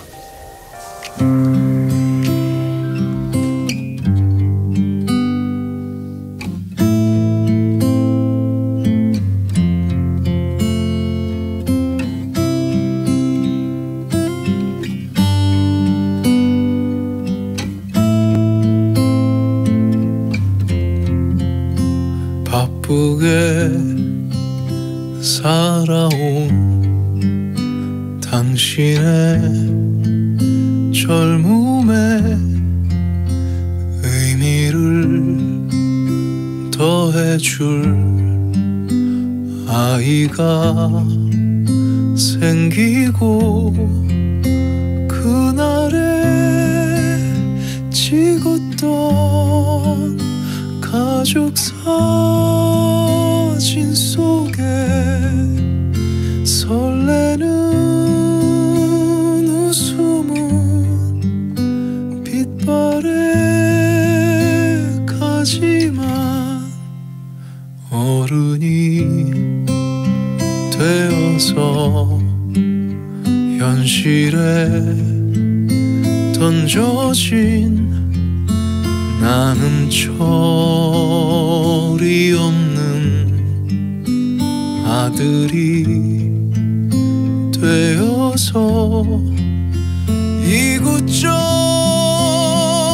이곳저곳에서 깨지고 또 일어서다 외로운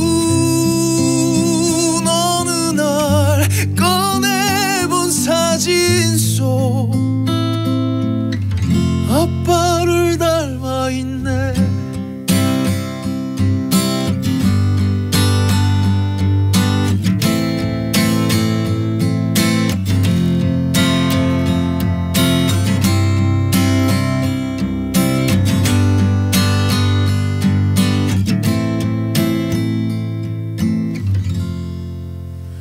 내 젊음 어느새 기울어 갈 때쯤 그제야 보이는 당신의 날들이 가족 사진 속에 미소 띈 젊은 아가씨의 꽃 피던 시절은 나에게 다시 돌아와서 나를 꽃 피우기 위해 걸음이 되어버렸던 그 흘린 그 시간들을 내가 깨끗이 모아서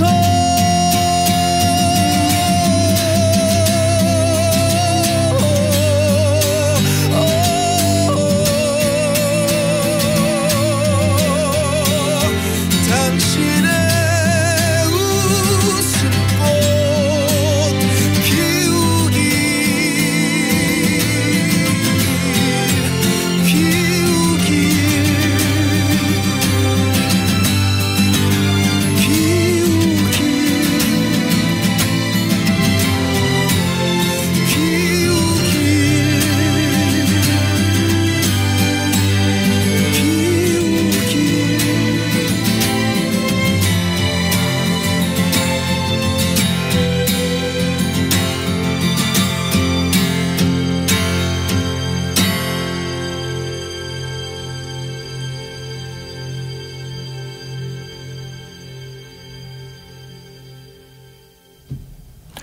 오늘의 발견에 이어서 김진호의 가족사진 들으셨습니다.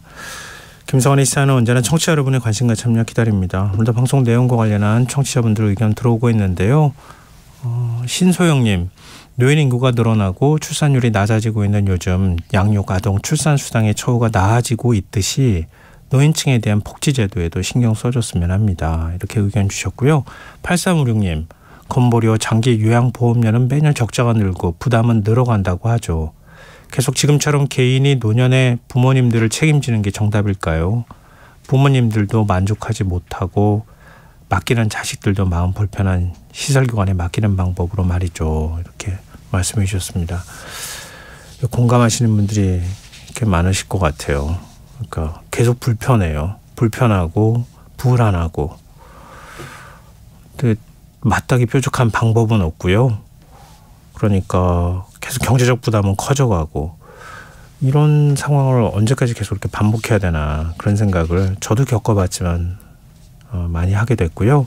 지금도 겪고 계시는 분들이 많고 앞으로도 겪으실 분들 가운데서도 나는 어떻게 될 건가 이런 걱정하시는 분들이 많이 있을 것 같습니다. 뭔가 좀 글쎄요. 정치가 어렵다고 하긴 하는데요. 뭔가 이렇게 딱 하나의 해법으로 답을 찾을 수는 없겠지만 지금하고는 좀 다른 뭔가 좀 적극적 지원을 통해서 좀 다른 방식으로 해결할 수 있는 방법은 없을까 하는 고민을 자꾸 하게 됩니다. 그게 우리 삶에 관한 문제잖아요. 특히 노년에 관한 문제고요. 누구나 다 겪는 문제이기도 하고요. 한번 좀 고민해보는 시간이면 좋겠습니다. 네, 문자 보내주셔서 정말 고맙습니다. 추첨해서 당첨된 분들께 모바일 쿠폰 선물로 드릴 테니까요. 더 많이 문자 보내주십시오. 참여하실 문자 번호는 샵 9730이고요. 짧은 문자 50원, 긴 문자는 100원의 정보 이용료가 부과됩니다. 큰 게시판 KBS 1라디오 유튜브 채널을 통해서도 무료로 참여하실 수 있습니다. KBS 1라디오 김성환의 시사야와 함께하고 계신 지금 시각은 11시 9분입니다.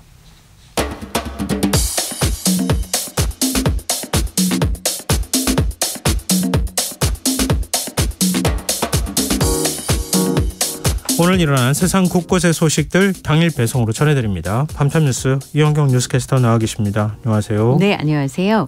강원도 동해시 해역 인근에서 또 지진이 발생했어요? 오늘 오후 7시 51분께 규모 2.5의 지진이 발생했는데요. 발생한 지역은 강원도 동해시 남담동 쪽 4km 해역이었습니다. 진원의 깊이는 17km로 추정이 되는데 네. 실제로 계기 진도가 3 정도로 느껴졌을 정도라고 합니다. 그러니까 건물 위층에 있는 사람이 약간의 흔들림을 감지할 수 있고 정차한 차에서도 약간의 흔들림을 느낄 수 있는 정도인데요. 예. 오후 8시 10분부터는 지진 난 것 같아요 라고 하는 신고가 20여 건이 접수가 됐다고 합니다. 폭탄이 떨어진 것 같다. 뭐 이런 진동을 느꼈다는 신고도 있었고요. 예. 창문이 10초 정도 흔들렸다라는 내용들도 있었습니다. 주로 신고된 지역은 동해시 부곡동, 망상동, 천곡동, 바란동, 이 동해안 지역으로 파악이 됐습니다. SNS 등에는 보면 지금까지 느껴보지 못한 충격이었다라는 당시의 상황을 전하는 내용들도 올라와 있습니다. 그런데 실제로 진앙 반경 50km 내로 한정하게 되면 1978년 이후에도 규모 2.0 이상의 지진은 57차례나 발생을 했고요. 네. 제일 강도가 컸던 지진은 1996년에 12월 13일에 발생한 규모 4.5의 지진이었습니다. 네, 잠깐 저희가 이제 노래 나가는 동안에도 얘기를 했지만 네네.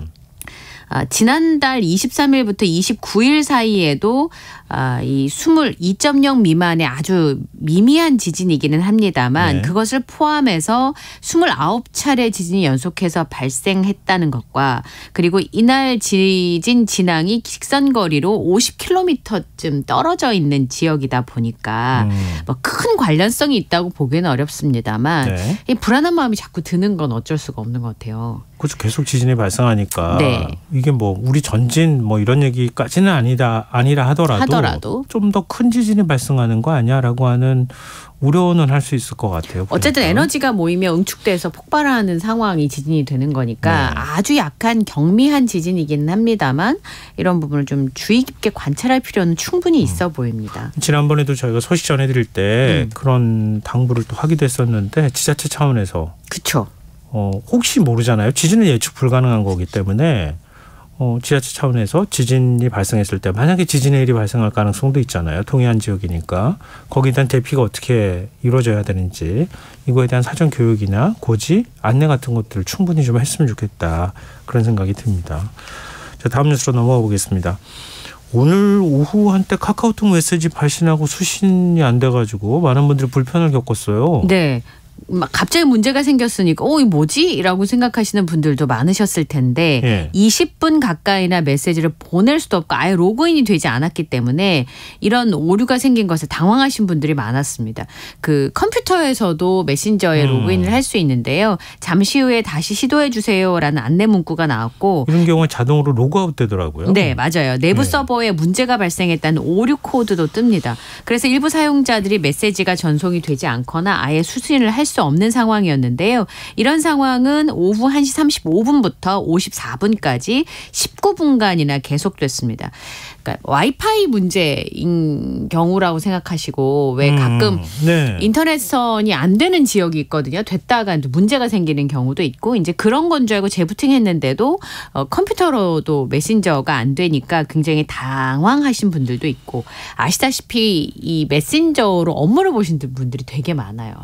그러니까 저도 그런 적이 있었는데요. 사실 이게 뭐 회사 차원에서 목통이라고 생각하지는 못하고 왜 그러지? 내 컴퓨터가 문제가 있나? 한참 맞아요. 내 거 문제인 거라고 생각을 해서 나중에서야 알게 돼요. 예. 그래서 지금 카카오에서 파악한 원인은 장애 원인을 내부 시스템의 설정 오류로 파악을 하고 있는데요. 고객 불편에 대해서는 사과를 했고요. 구체적인 원인을 파악해서 재발 방지에 나선다라고 하는 방침입니다. 기업청에서 이렇게 자꾸 사고가 반복되는 거 별로 안 좋은 일이잖아요. 네. 먹통 사태 이번이 처음이 아니잖아요. 그러니까 계속 반복되기 때문에 이 접속 장애에 대한 소비자들의 불편이 가중되고 있는데요. 지난 1월에도 9분 동안이나 메시지의 수신과 발신 오류가 발생을 해서 고객들이 불편해했었고요. 우리가 잘 아는 화재 사건으로 데이터 센터 화재로 지난해 10월에는 닷새간이나 서비스가 중단되기도 했습니다. 이런 경우에는 기업 자체적으로 소비자들의 보상에 대한 기준이나 가이드라인을 좀 마련할 필요가 있지 않을까 싶고요. 네. 그 소비자들도 물론 보상받을 수 있는 금액은 굉장히 적지만 집단적으로 소송을 한다든지 아니면 손해배상을 받는 그 프로세스를 만든다든지 하는 그런 부분들이 이제는 좀 필요하지 않을까 싶은 생각이 드는데요.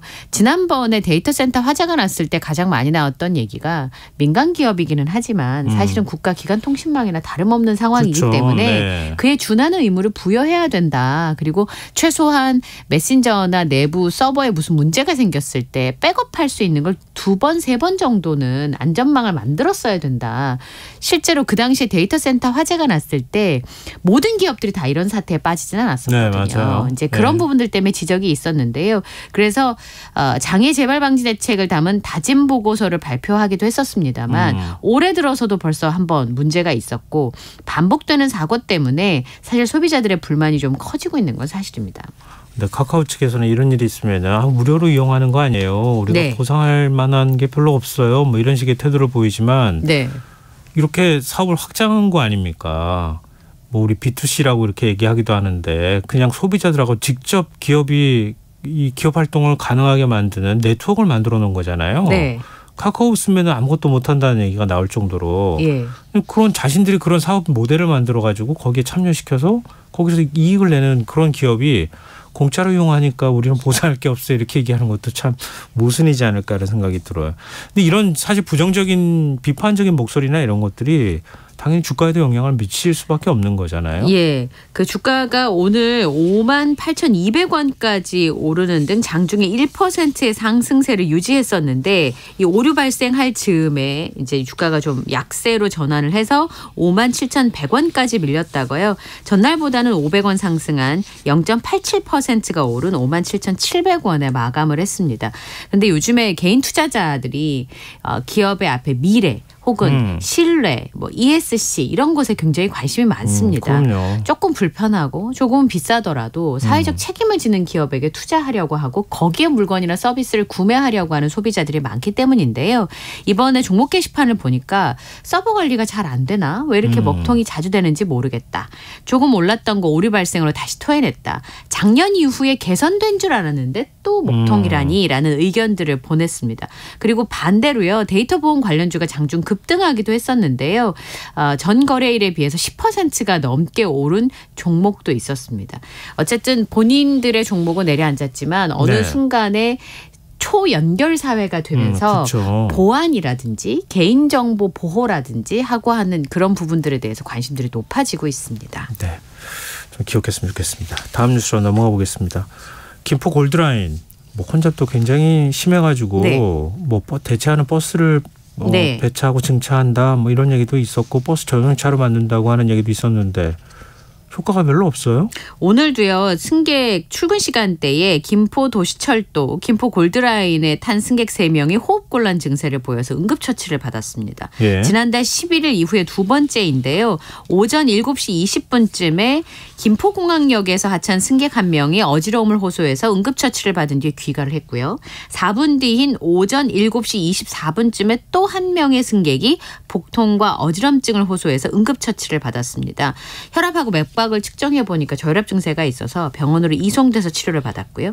1시간이 지난 오전 8시 30분에도 김포공항역에서 하차한 20대 여성 승객이 호흡곤란 증세를 호소해서 응급처치를 받았습니다.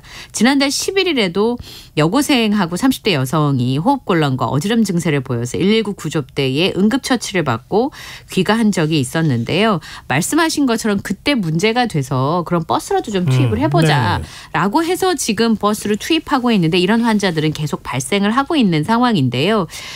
오늘 오전 7시부터 8시 사이에 김포 골드라인을 승하차한 인원수는 모두 8,941명입니다. 네. 근데 아까 말씀드렸던 2주 전과 비교하면 그 당시에 9,269명이었으니까 3.5%가 줄어든 수치입니다. 그러니까 328명 정도가 버스를 투입하고 나서 달라졌다는 건데요. 이제 서울시 김포 그다음에 경기도에서 버스를 이용하는 사람들이 불편하지 않도록 하겠다라고 얘기를 하고 있지만 실제로 혼잡도가 여전히 높은 상황이라고밖에 볼 수가 없는 상황이고요. 그래서 지금 개화역에서 김포공항 구간에 버스 전용 차로를 설치할 계획이고 7월부터는 고촌읍에다가 경기도 김포시에서는 수용답 버스를 10대 투입을 한다고 합니다. 원래 이게 뭐 어디를 운행한다 이런 계획이 없이 수요가 있는 자리에는 운행하도록 부르는 거잖아요. 스마트폰 앱으로 호출해서 예약 결제한 다음에 가까운 정류장에 승하차할 수 있도록 하는 교통 서비스인데요. 여전히 시민들이 고통스러운 상황입니다. 예.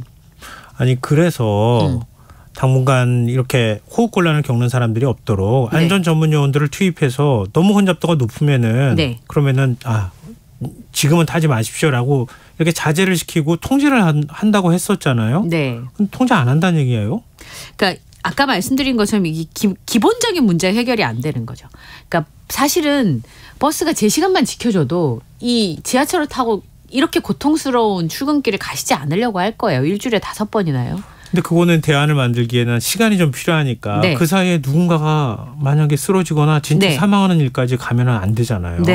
그러니까 안전전문요원이 투입이 돼서 그렇게 많은 사람들이 지하철 한꺼번에 타지 않도록 조절을 하는 작업을 해서 사고를 막자 이렇게 했던 건데 그것조차 지금 안 되고 있다는 거잖아요. 그게 제일 급선무인데. 네. 그렇긴 한데 혼잡도를 보면 과연 소용이 있을까 싶을 때도 있어요. 너무 사람이 많으니까. 예. 참. 일의 선우가 뭔가 바뀐 거 아닌가 그런 생각이 드네요. 이 고통에서 빨리 벗어나기 위해서 정말 대책을 빨리 만들어야겠습니다. 근데 지금 김포 골드라인뿐만 아니라 서울시내 지하철도 이렇게 혼잡도가 높은 곳들이 있잖아요. 악명 높은 게 지하철 9호선인데 오세훈 서울시장이 직접 9호선을 탔다고요? 예. 여의도역에서 9호선 급행열차를 탑승해서 동작역까지 이동을 했는데 정말 앞뒤로 빈틈이 없을 정도로 이용자들이 많다 이렇게 얘기를 했습니다. 근데 개인적으로는 사실은 그나마 9호선에서 여의도에서 동작까지는 좀 나은 구간이잖아요. 사실 외곽에서 들어오는 공간에 사람이 훨씬 많거든요. 그 두 정거장밖에 없어요. 그 사이에 노량진 동작 이렇게 가는 거거든요. 그나마 여긴 좀 나은 지역인데 그 오세훈 시장이 탔을 때도 진짜 어마어마하다고 느낀 거죠. 근데 실제로 아까 말씀드린 것처럼 혼잡도와 비교했을 때는 김포 골드라인과 만만치 않은 혼잡도를 보이고 있거든요. 그러니까 지금 김포 골드라인 같은 경우는 혼잡도가 평균 242%거든요. 그래서 골병 라인이라고 보통 얘기를 하는데 9호선 같은 경우도 평균 혼잡도가 185%, 일부 구간은 200%가 넘습니다. 근데 이게 이제 체감이 안 되실 텐데 150%만 넘으면요. 사람과 사람이 부딪히고 머리와 머리가 닿고 이렇게 몸과 몸 사이가 붙는 정도니까 240%, 200%면 굉장히 혼잡한 상황입니다. 그래서 이제 대책을 세워야 되는 상황이니까요. 올해 이제 연말까지 9호선의 전동차 이 서너 개의 편성을 좀 우선 투입을 하겠다라고 하는 겁니다. 혼잡도를 빨리 개선하기 위해서 원래 내년 초까지 8개 차를 추가로 편성할 예정이었는데 객차 여러 대를 하는 건 8개 편성을 추가할 계획이었는데요. 우선은 빨리 좀 새 열차를 투입하기 위해서는 2, 3년 걸리는데 너무 불편하니까 좀 당겨서 선업 편성을 우선 투입을 하겠다고 밝혔습니다. 그리고 만약에 지금 배차 간격이 3분 40초 정도 되는데 내년까지 8개의 편성이 들어가게 되면 30초가량은 좀 줄어든다고 합니다. 그리고 만약에 전동차를 추가로 투입을 하게 되면 또 인력 투입이 필요하니까요. 그렇죠. 이런 부분도 이제 고민을 좀 해봐야 될 것 같고요. 9호선 말고도 2호선, 4호선, 7호선 다 혼잡합니다. 그래서 2호선 같은 경우는 172.3%, 4호선은 185.5%, 7호선은 160.6%거든요. 국비가 확보가 된다고 하면 추가 투입할 예정이기도 하고요. 또 노후 전동차들이 있어서 그런 경우는 또 안전성과도 그렇죠. 관련이 있습니다. 네. 그래서 이런 부분들도 뭐 최대한 정밀안전 진단을 통과를 하면 5년은 더 연장 운행이 가능하다는 건데 어쨌든 그 예산을 편성을 해서 추가로 열차를 더 투입하는 방법밖에는 지금 뭐 뾰족한 수는 안 보입니다. 그러니까 시민들이 즐길 만한 거리 그리고 도시만 아름답게 만드는 것도 네. 중요하지만 그것보다 이게 더 중요하겠죠. 그렇죠. 이런 데 좀 더 정책 영향을 집중해야 될 것 같습니다. 지금 여러분께서는 KBS 라디오 김성환의 시사회와 함께하고 계십니다. 계속 밤참 뉴스 이어가겠습니다. 오늘 어버이날이었는데요. 오늘 선물 준비해서 가족들과 뭐 식사도 함께 하시고 또 현찰을 드린 분도 계시고 제가 오늘 만난 분이 있는데요. 사이가 왔는데 밥만 먹고 가더라. 그래서 매우 섭섭해 하시는 얘기를 저한테 하시더라고요. 그러니까 저희도 이제 삼형제인데요. 저희 시댁이 한 100만 원은 그냥 훌쩍 나가는 것 같아요. 양가에 쓰다 보면 뭐 여행을 간다 그러잖아요. 그러면 평창에 2개짜리 리조트에 1박 2일 하면 50만 원에 보통 이제 한우 1인분 가격이 4, 5만 원 정도 하니까 여행을 1박 2일 강원도에 다녀온다 그러면 그냥 100만 원에서 200만 원이 맞아요. 훌쩍 나가는 경우가 네. 많습니다. 네. 그래서 여행은 좀 어렵다. 그러면 옷을 한 벌 사드릴까 해도 옷 가격이 굉장히 많이 올랐어요. 그래서 꽤 괜찮은 뭐 스포츠웨어 같은 경우 30만 원을 넘는 경우도 있고 그래서 이거 안 되겠다 해서 결론 내려지는 게 보통 현금이 제일 낫겠다 이런 판단들을 많이 제일 좋아하세요 또. 네, 제일 좋아하시기도 네. 하고 이런 부분들이 있습니다. 실제로 서비스 물가도 그렇고요. 의료 물가도 그렇고 여러 가지 물가가 오르다 보니까 가정의 달의 경우에는 사실 지출 부담이 클 수밖에 네, 없는데요. 어버이날 양쪽의 선물 예산이 33만 6천 원으로 평균 조사가 됐습니다. 그 유통업체에서 조사를 한 걸 보면 거기다가 어린이날 평균 선물이 12만 4,800원이에요. 그러면 기본적으로 선물 비용만 한 50만 원 정도 나가게 되죠. 그다음에 양가 부모님한테 선물로 용돈을 드린다 그러면 한 40만 원 평균 예상을 하니까 여러 가지로 좀 이제 부담이 될 수밖에 없습니다. 그리고 호텔 숙박료도 지금 5.5% 올랐고요. 여행비 4.4%가 오른 상황입니다. 식음료 물가 진짜 많이 올랐던데요. 보니까 햄버거 피자 지수가 17.1%, 12.2%. 오늘 중식당에서요. 볶음밥 먹었거든요. 네. 9,000원이더라고요. 제가 지난주에 깜짝 놀란 그 기본 그 중식에서 배달시켜 먹는 메뉴 있잖아요. 네. 짜장면, 짬뽕, 탕수육 네. 기본 메뉴인데 5만 원이 확 넘어가니까 부담되더라고요. 그러니까 이런 부분들이 있어서 아마 지금 가정의 달 지출을 안 할 수는 없고요. 방법은 좀 최소화하거나 횟수를 줄이는 방법밖에 없습니다. 그러면 또 서운하고 뭔가 부담스럽고 이게 감정이 막 교차하는 상황인데 또 그런 한편에서는 한 끼에 70만 원 레스토랑에 사람들이 막 몰려요? 네, 요즘 자리가 없어요? 명품 브랜드에서 팝업 레스토랑을 우리나라에 많이 합니다. 작년에 네. 열었던 데도 제가 오픈하는 날 예약하러 들어가 보니까 거기 햄버거 하나가 6만 원이 넘는데요. 네? 햄버거 하나가 6만 원이 넘어요. 그래서 진짜 저희 시어머니 모시고 진짜 비싼 밥을 한번 사드리고 싶은 생각에 결제를 하려고 들어갔는데 우선 자리가 없어서 저는 그 핑계김에 실패를 한 상황이었는데 지금 말씀하신 것처럼 한 끼에 70만 원에 달하는 이 코스가요. 주말 예약이 꽉 찼다고 합니다. 1인이 10만 원부터 시작을 한다고 하는데요. 비싼 디너 코스 가격이 35만 원이고 와인 5잔을 곁들이는 와인 페어링을 할 때는 최고 70만 원에 달한다고 합니다. 제가 말씀드렸던 그 레스토랑은 한 끼 식사가 30만 원이 넘었어요. 그래서 100만 원을 해야 저희 세 식구 가서 밥을 먹을 수가 있더라고요. 호기롭게 한번 긁으려고 했는데 도저히 손이 떨려서 못 하겠더라고요. 그런데 거기도 한 달 예약이 꽉 차서 예약 잡기가 굉장히 어렵고요. 빙수도 뭐 몇만 원짜리 빙수가 있어. 어머 세상에라고 했는데 올해 10만 원 넘었습니다.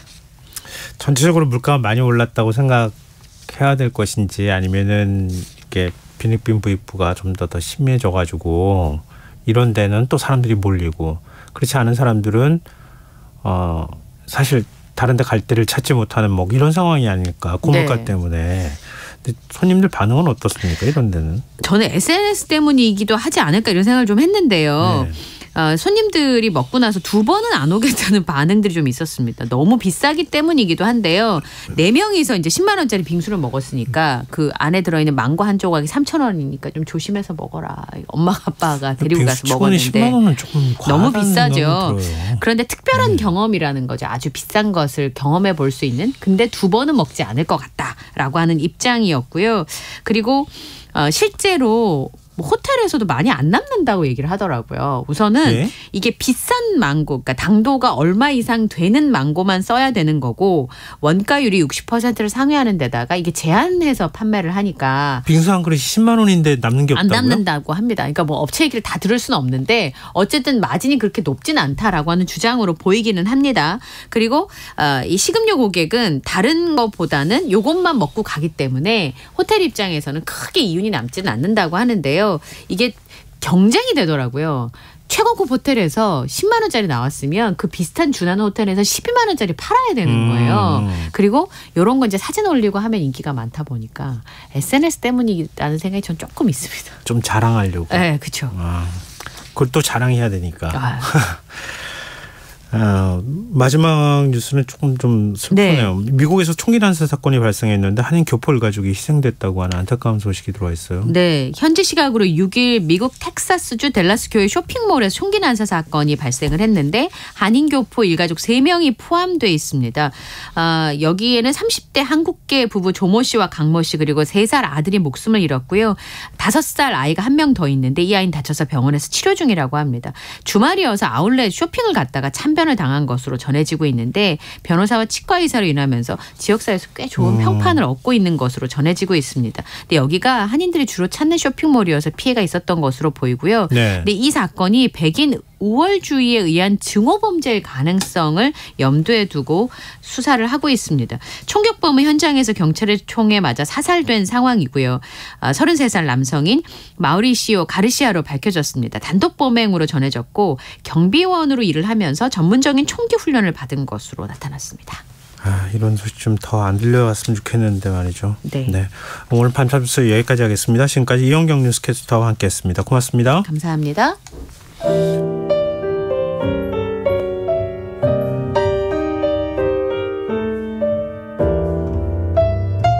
내일의 품격 김성환의 시사야에서 챙겨가세요.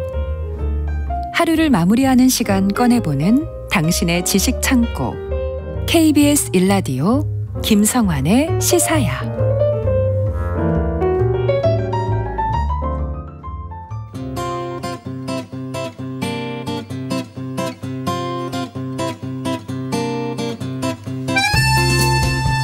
지난 토요일 영국에선 찰스 3세 대관식이 치러졌습니다.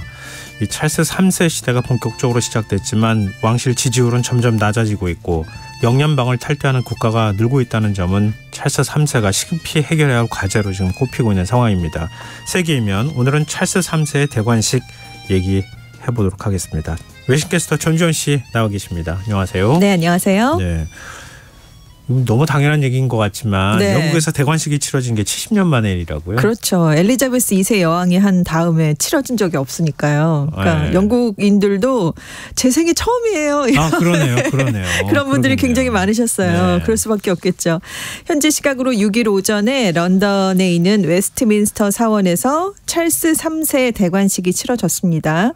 작년 9월 8일에 엘리자베스 2세 여왕이 세상을 떠났죠. 그 뒤에 바로 즉위식을 가졌습니다. 그런데 대관식을 이번에 이제 즉위한 뒤 8개월 만에 하게 된 거고요. 말씀하신 것처럼 1953년 6월 2일에 엘리자베스 2세 대관식이 있었는데 그 이후 70년 만에 치러진 대관식이 되겠습니다. 찰스 3세가 그 4살 때 어머니가 즉위를 한 거예요. 52년에. 그래서 그때부터 왕위 승계 서열 1위가 됐고요. 9살이던 1958년에 영국의 왕세자로 정식 책봉이 됐고 이제 왕세자가 된 뒤 65년 만에 공식적으로 국왕으로 선포가 된 겁니다. 이 웨스트민스터 사원에서 대관식을 하는 건 1066년 정보강 윌리엄 1세 이후에 이어졌던 전통이에요. 그러니까 굉장히 오래된 전통이죠. 찰스 3세가 그래서 이곳에서 대관식을 치른 40번째 영국 국왕이 됐습니다. 4살 때 왕세자가 됐는데 74살에 4살 때 어머니가 즉위를 한 거고요. 그래서 왕위 서열, 승계 서열 1위가 된 거고 9살 때 왕세자로 9살 때. 공식 60년 훨씬 넘게 왕되기를 기다린 거잖아요. 그렇습니다. 근데 엘리자베스 2세 여왕 때하고 대관식 비교하면 어때요 이번에? 규모가 많이 줄었어요. 왜냐하면 영국 경제가 지금 굉장히 안 좋거든요. 그리고 군주제에 반대하는 여론이 예전보다 높아졌기 때문에 70년 전보다 행사 시간이나 참석 인원들을 많이 축소했습니다. 마차 행렬을 하는데요. 이번에는 2.1km를 했어요. 그리고 예전에는 8천여 명이 참석을 했는데 이번에는 2,200여 명으로 참석 인원이 줄었습니다. 그러니까 마차 행렬 길이나 참석한 인원이 4분의 1 수준으로 줄어든 거고요. 네. 행렬에 참가한 군인들 숫자가 70년 전에 3만 명이나 됐는데요. 이번에 4천 명이었습니다. 예. 4천 명도 엄청 많더라고요. 그래서 예전에 3만 명은 도대체 얼마나 걸렸다는 건가 이런 생각을 저는 개인적으로 끝도 했는데요. 없다는 표현이 맞겠죠. 그러니까요. 이 카밀라 왕비가 1911년에 제작됐던 왕비의 왕관을 재활용했습니다. 근데 왕관을 재활용한 것도 이번이 처음이었고요. 규모를 이렇게 줄인 대신에 곳곳에 종교와 인종, 성별의 다양성을 강조하는 시간을 많이 넣었어요. 그래서 영국 왕실이 현대화했다. 이런 모습을 보이려고 애쓴 모습이었습니다. 이렇게 전통을 지키면서도 그러면서도 또 새로운 시대를 반영한 점들이 있었다고요? 그렇습니다. 지금 1000년 가까이 이어져온 전통은 이제 그 틀은 큰 틀에서 계속 이제 따라서 이렇게 재현을 했고요. 네. 반면에 새로운 시대가 원하는 군주상도 담아야 되는 그런 숙제가 있었죠. 그래서 찰스 3세가 역대 국왕 중에서 처음으로 제단 앞에 무릎을 꿇고 특별 기도문을 낭독했는데요. 내가 모든 믿음과 신앙의 축복이 될 수 있기를 이라는 내용이었습니다. 네. 그런데 사실 영국 국왕은 국왕이기도 하지만 영국 국교인 성공회의 수장이기도 하잖아요. 예, 네. 예. 그래서 모든 신앙과 믿음의 축복 이렇게 언급한 거는 이번이 처음이 될 수밖에 없었습니다. 그래서 이제 다양한 인종, 다양한 종교가 지금은 혼합되어 있으니까 영국의 현재를 존중한 부분이었다 이렇게 해석이 됐고요. 그래서 리시 수넥 영국 총리도 사실은 힌두교도입니다. 그런데 이날은 총리로서 성경을 낭독을 했고요. 대관식 사상 처음으로 찬송가가 여러 언어로 불렸어요. 공식 영어 외에도 웨일스어, 스코틀랜드 게일어, 아일랜더 이렇게 영국에서 사용되는 지역의 언어들로도 이렇게 노래가 이제 불려졌고요. 여성 사제가 대관식 역사상 처음 참석을 했습니다. 성경을 낭독하는 그런 시간도 있었고요. 카리브해 출신 여성인 플로일라 벤저민 남작이 국왕의 비둘기 호를 흔들었어요. 그리고 왕실 고문기관인 추밀원의 의장이면서 집권 보수당의 하원 원내대표인 페니 모던트가 대관식에서 군주의 위엄을 상징하는 국가의 검을 여성 최초로 대관식 내내 드는 그런 일도 있었습니다. 그리고 이제 대관식에 성직자들이 이제 입장을 하게 되는데 성공회 외에도 이슬람, 힌두, 시크, 유대교, 불교 이렇게 다양한 종교 지도자들도 처음으로 동참을 했고요. 그래서 이제 주요한 장면마다 여성, 흑인, 다종교라는 점이 굉장히 부각이 됐어요. 그래서 영국 왕실은 화합, 조화를 추구하는 찰스 3세의 의도가 반영된 거였다 이렇게 설명을 했습니다. 이런 점들은 굉장히 특이하네요. 네, 그렇죠. 못 보던 장면들이었어요. 예. 근데 아무래도 대관식 치르려면 돈이 많이 들어가지 않았겠어요? 얼마나 들어갔습니까? 최소 정확한 내용은 공개하지 않고 있는데요. 네. 최소 1억 파운드 우리 돈으로 환산을 하면 한 1,700억 원 이상이 투입된 것으로 알려졌습니다. 많이 들어가네요. 네. 혈세 낭비 논란이 당연히 나왔겠죠.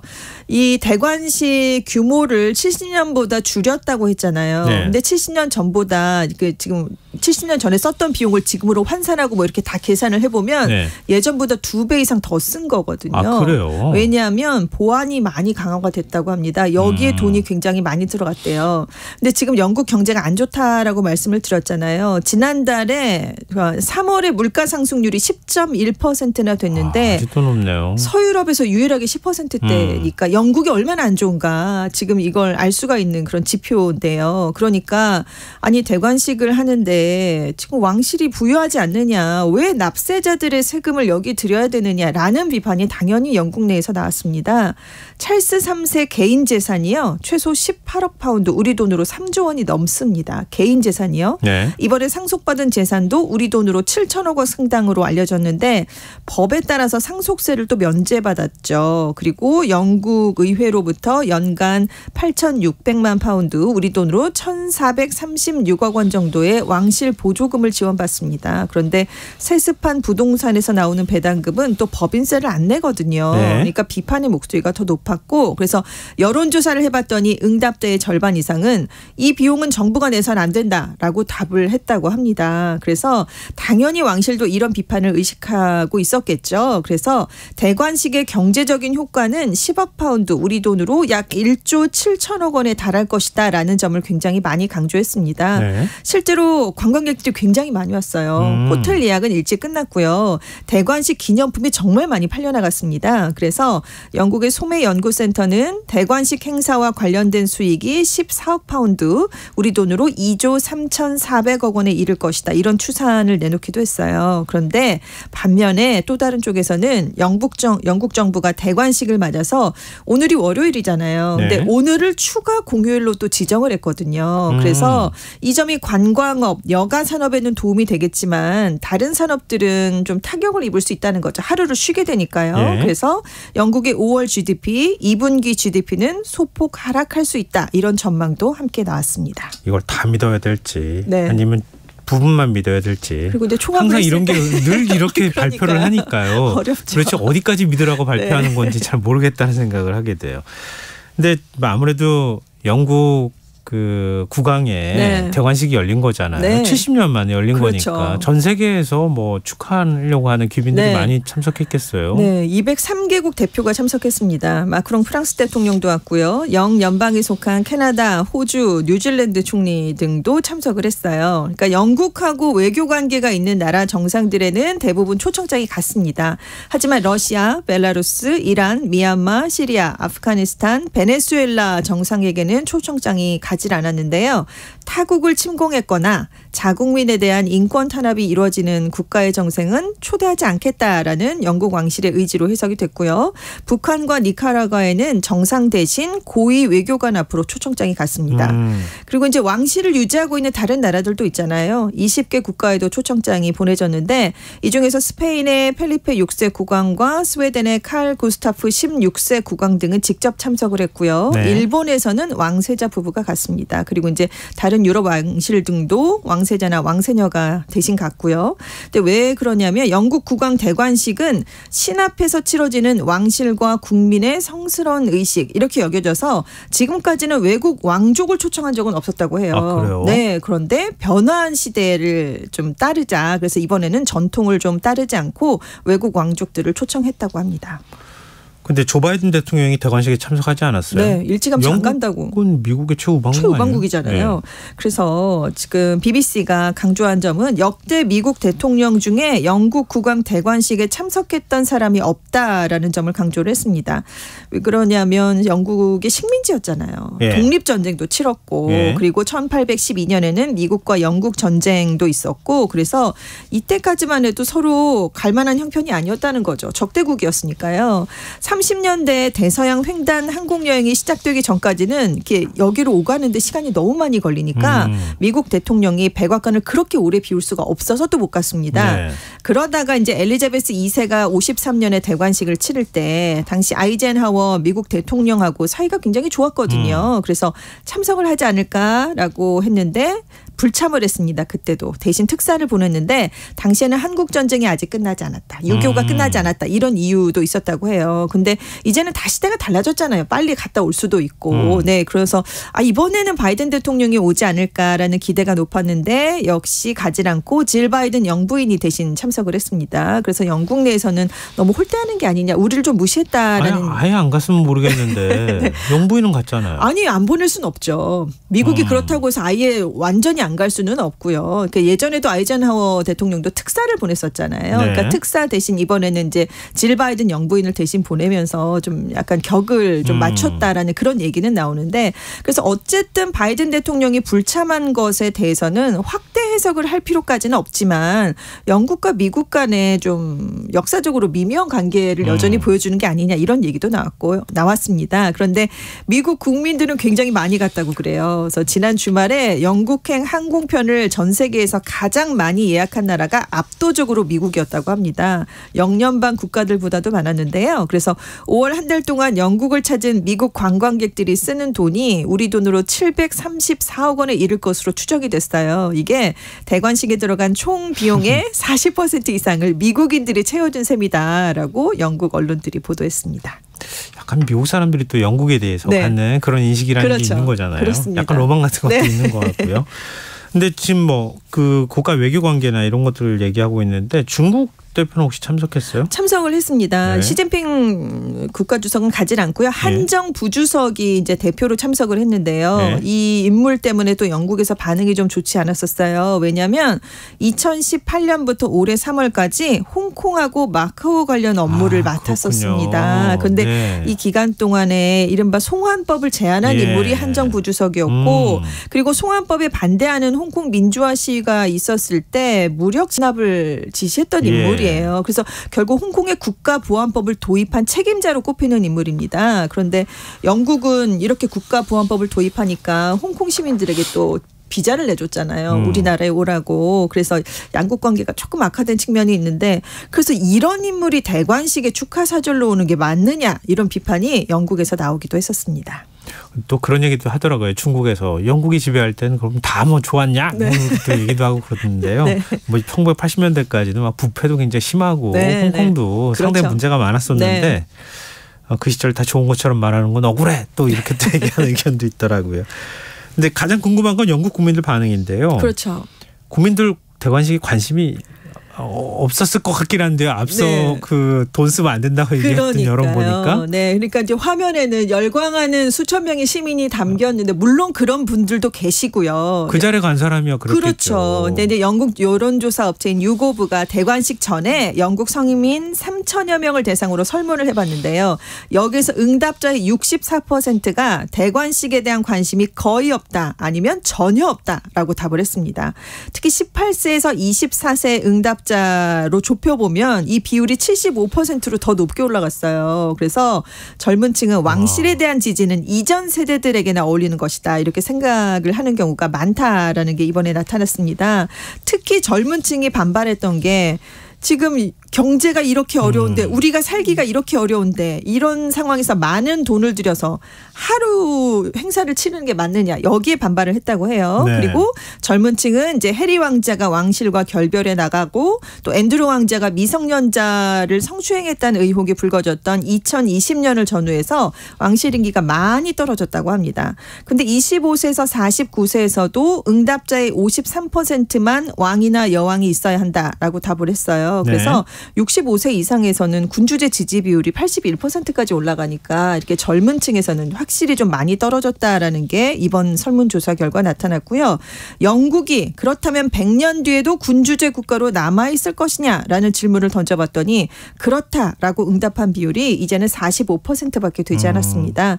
왜 이렇게 됐을까? 찰스 3세가 엘리자베스 2세 여왕에 비해서는 확실히 인기가 없는 국왕이죠. 그리고 이제 다이애나 빈과의 이제 복잡한 가정사도 이제 많은 지지율을 떨어뜨린 점으로 분석이 되고 있고, 그래서 엘리자베스 2세 여왕은 말년에도 70% 이상의 지지율을 계속 유지했거든요. 근데 찰스 3세는 즉위 초기 3개월간은 55%밖에 되지 않았습니다. 그래서 사실 영국 왕실이 지지가 많이 떨어졌을 때가 다이애나 빈이 1997년에 사망한 이후부터 크게 불거졌으니까 왕실 인기가 그렇죠. 떨어진 중심에는 사실 찰스 3세 책임이 크다, 이런 분석도 있습니다. 대관식 날 군주제 폐지를 주장하는 시위도 열렸어요. 네, 영국의 군주제 폐지를 주장하는 단체가 있어요. 리퍼블릭이라는 단체가 있는데 여기 회원 2,000여 명이 런던 중심가에서 나의 왕이 아니다라는 그런 깃발을 들고 시위를 벌였습니다. 그래서 왕 대신 선출된 국가원수가 필요하다라고 주장을 펼쳤는데 결국 52명이 소란행위, 공공질서 위반, 치안방해 같은 그런 혐의로 체포가 됐어요. 그런데 비폭력 시위대였거든요. 근데 이제 좀 많이 체포가 됐고, 이 리퍼블릭 측은 경찰이 아무런 이유도 제시하지 않고 체포했다, 이렇게 주장을 했습니다. 그래서 지금 경찰이 너무 좀 과도하게 진압을 한 게 아니냐, 이런 비판도 함께 나오고 있습니다. 또 엘리자베스 여왕이 그렇게 왕위를 안 물려준 게 찰스 3세가 인기가 없기 때문이고 뭐 믿업지 못하기 때문 아니냐, 뭐 이런 얘기가 있었는데 그 정도로 지지율이 낮았던 거잖아요. 그렇습니다. 막상 왕위 자리 올라가고 난 다음에는 우호적인 평가들도 높아지고 있는 상황이라고요? 여기서 중요한 건 생각했던 것보다라는 걸 앞에 붙여야 된다는 겁니다. 왜냐하면 어머니만큼은 지금 지지율이 높지 않으니까요. 그래도 찰스 3세가 그동안 해왔던 역할들에 대해서 이제 좀 우호적인 평가가 있는 건데, 기후변화 대응, 환경보호, 동물권 존중 같은 진보적인 사회개혁운동에 좀 적극적으로 나선 건 맞아요. 그래서 현대적 왕실의 역할 모델을 보였다라는 평가를 받고 있어요. 그래서 최근 여론조사에서 영국 국민들이 찰스 3세가 잘하고 있다라는 답변이 60%였고요. 잘 못하고 있다가 14%였으니까 잘한다는 답이 못한다는 답보다 4배를 넘은 겁니다. 그래서 어머니보다는 못하지만 그래도 지지율 과반 이상은 지금 넘어간 거잖아요. 초반에는 55%였는데 지금은 60%대로 올라간 거기도 하고요. 그래서 생각보다는 좀 왕을 좀 잘하고 있다, 이런 평가가 나오고 있습니다. 영연방 국가들은 어떻습니까? 군주제 지지가 점점 낮아지고 있는 추세인데요. 캐나다에서 대관식을 축하하는 행사가 70년 전과 비교하면 굉장히 줄었습니다. 그래서 캐나다인의 9%만 이번 행사를 중요하게 생각한다라고 답을 했을 정도인데요. 4월의 여론조사에서는 캐나다인들의 60%가 찰스 3세를 국왕으로 인정하는 것에 반대하는 그런 목소리가 나오기도 했습니다. 호주도 지금 대관식을 축하하기 위해서 지금 조명을 켠 주요 건물들이 많은데, 시드니 오페라 하우스는 그 키는 걸 갑자기 취소했어요. 전기를 아껴야 된다라는, 비용을 절감해야 된다라는 이유를 댔지만 이 주 총선에서 노동당이 정권을 잡았기 때문이 아니냐. 왜냐하면 지금 노동당은 군주제 대신 공화제를 지지하고 있는 그런 정당이기 때문입니다. 호주는 이미 화폐 도안을 5호주 달러 지폐 도안을 바꾼다는 발표도 내놓은 적이 있어요. 그러니까 호주에서도 이제 군주제 폐지. 호주는 사실 뭐 상징적으로 지금 들어가 있는 거는 다름이 없으니까요. 얘기가 많이 나올 것 같습니다.